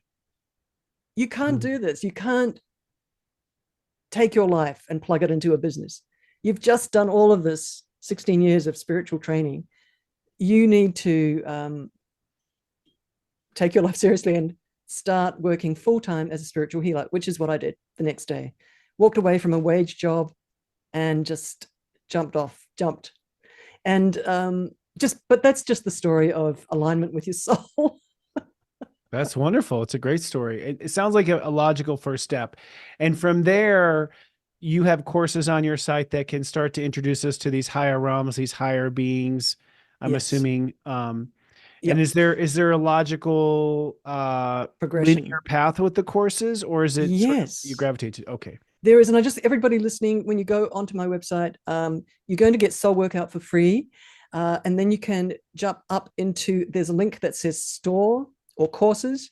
And there's a little introductory how to talk to your spirit guide, which really slowly, step by step, walks you into feeling energy, feeling a guide's energy, noticing the difference of different energies inside, and then meeting a guide through these 6 videos, meeting a guide, and then slowly, where are you listening to them, and just practicing with it. So it's a really nice slow walk through how to meet your guide, etc. 6 little videos, how to talk to your spirit guide. So that's a really good little intro course. And then the next, if you want to really hop in the deep end with a powerful course where your spirit guides show up, advanced authority spirit guides show up in front of you, and you discuss your soul evolution module after module after module with them in slightly different ways each time.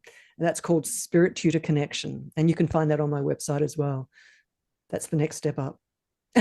I love it. I love that you're empowering people to talk to their guides. And that to me is such a remarkable, you're way ahead of your time. You must be happy now, the world. You've probably been a little bit of a lone fish out there for a while, because you're really advanced. I mean, you're from the baby boomer generation, and they're all peace, love, and unity. And you were like, who are my higher guides? Yeah. I have been very alone with this. And you know what? I think a little bit like you, 2006, starting live streaming on YouTube. Wow, I think you are very similar, where it's like just like, yeah, you just stay on it. Yeah. Yeah. And I had this, just quickly, little motto of, I don't know who I am. I don't even know what I'm doing, but I'm going to do it anyway. And I'm going to walk forward anyway. It's like knowing you've got amnesia, but you walk forward anyway, and you do all this anyway. That was me too. It was, I have a feeling, ... And that's always been, and everyone's like, you can't build your life on a feeling. Well, here you go. I did. So it was following that feeling, following that vibe. I agree. But I think many lifetimes led to this one. So I was born ready out of the womb. My mom told me as a kid, don't get in the way of him and his projects. He turns into a grouchy boy. So I resonate with that. I love the work you're doing. Our audience loves you. I hope you'll come back again and we can go down this rabbit hole, because you bring so much fascinating insight. And really this next era with the astrology is waiting for you, Alicia. I'm so glad you're here with us on this planet to be our guide. Oh my gosh, I'm so excited. I'm excited to meet you, because I 100% get your depth of expertise. The kind of brains that astrologers have, mixed in with that intuition and that kind of God flow and what you're picking up from the ethers and from your spirit guides as you guys read. It's like, it's just incredible. You are amazing. You're so deeply experienced in this. So anyway, I'm excited to meet you too. Thank you. Our soul family is coming together. Yay. Yay. And if you all didn't hear it, we posted a few times. We'll put it also, it's in our commentary, soulmentoring.com, Alicia Powers. And Alicia, if you wouldn't mind staying backstage, I'm just going to wrap up the show and we can chat for just a minute afterwards, if you don't mind. For sure. Thank you for having me. Really, it's just been such an honor. Really, really has. It's just the beginning, I have a feeling. We have a lot of galactic territory this is our first chapter. I hope you'll come back again. I sure will. Thank you so much. Thank you. Till next Thank time. you. Okay. Ciao for now. Namaste. Wow, powerful. And we'll just here. We're just gonna stop video and we'll be right back. There we go. Technical stuff going on there. Hi everyone. Wasn't she wonderful? Wow. I was actually amazed at how much she put me into a place of calm talking to her. Like, because I'm pretty rambunctious by nature, but I felt so calm. I loved all the comments, everyone. I do hope you'll look her up and follow some of her work. From what I've seen, it's remarkable. Also, her videos on YouTube are wonderful. And she's always this deep, by the way, always. I haven't ever seen her shallow in this entire course of studying her and researching her work. So I look forward to bringing her back on again. It's going to be great. And golly goodness, where are we? Well, I guess the biggest thing to talk about is the countdown to 2024 is tomorrow, friends. I've worked really hard to research on the year ahead.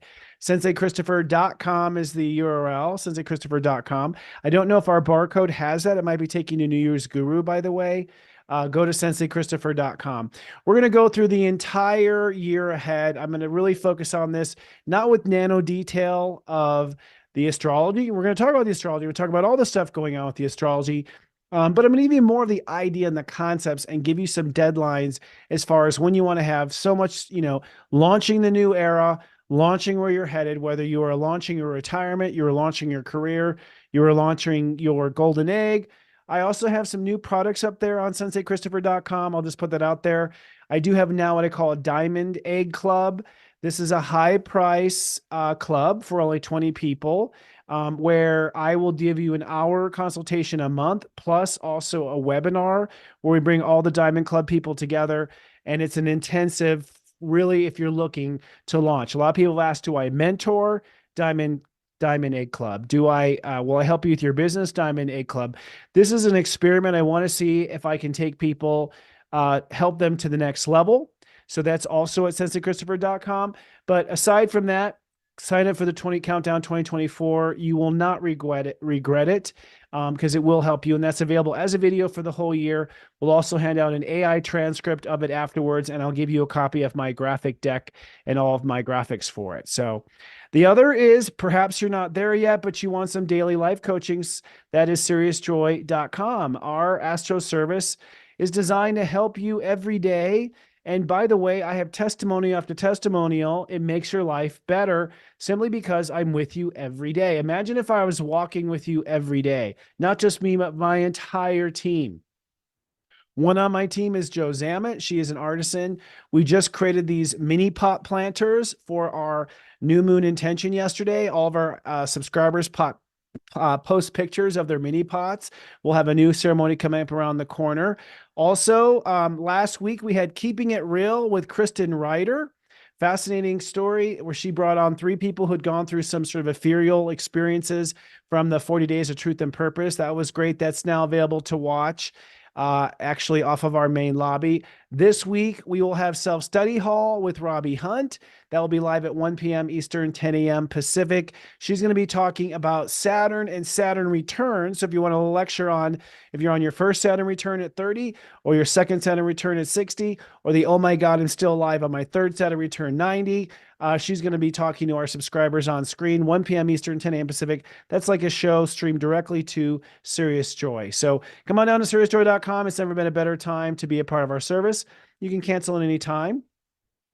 And we are together launching the new era. The other aspect here too is the mega monthly reports are available. I mentioned them earlier. This is a 20-minute report for all 12 signs, plus a mega monthly Lights of the Round Table, where our entire team comes together and we report on the month ahead. January is a very sticky month. There's a lot of ways to turn in the wrong direction and crash your rocket to the world. You can see a little rocket launch there. So I recommend listening to the Mega Monthlies a couple of times. I do a lot of work to help each of the 12 signs work with getting to the new era.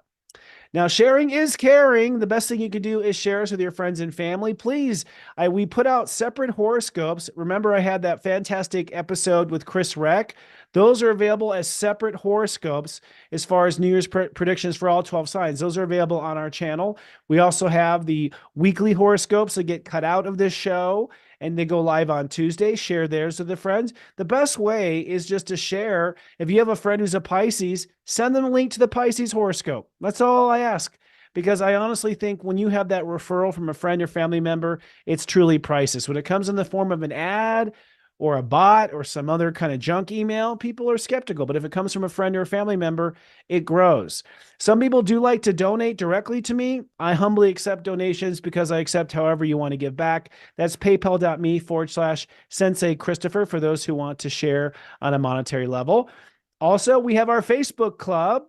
This club is taking off by fire. This is where, first of all my vacation pictures are in the club. You'll never see me post my vacation pictures or anything in my personal life on my own Facebook or on my Instagram.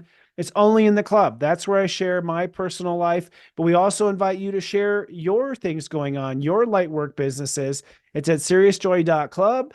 You can also advertise for your own lightwork business. We want to be a hub of lightworkers and sort of have that out there. We also have a human design study group, and we have live events with our human design study group giving readings as well. It's a great place to be. If you want to follow us on social media, our link tree is at seriousjoy.social. So come to seriousjoy.social, you'll see links to everything we're doing. And if you'd rather listen instead of watch, we do make this into an MP3 and put it on Spotify, Stitcher, and Apple Podcasts. Some people prefer to listen. That audience is growing every week. I want to say special thanks to our producer and casting director, Noel Way. Thank you to our director, Sarah Lyman. I want to say thank you to my teaching staff, Robbie Hunt, Kristen Ryder, Devin Dewar, Joe Zammett, and Heather Exposito. And a special thanks to our super friends, Lori Ship, Nikki Anderson, Libran Lauren, Experimental Elemental, Erica with a K, the Michelles, Michelle Camper and Michelle Bell, Kat Ryder, my soul brother, Daryl Blankenship, Margot Malia, always making music, Neptune Girl, and special thanks to the fabulous Iggy, who makes the timestamps every week. We would not be where we are without our super friends. Thank you so much. Friends, I hope you have a wonderful launch here. I will catch you in outer space next week. Until then, I love you. Live, love, be.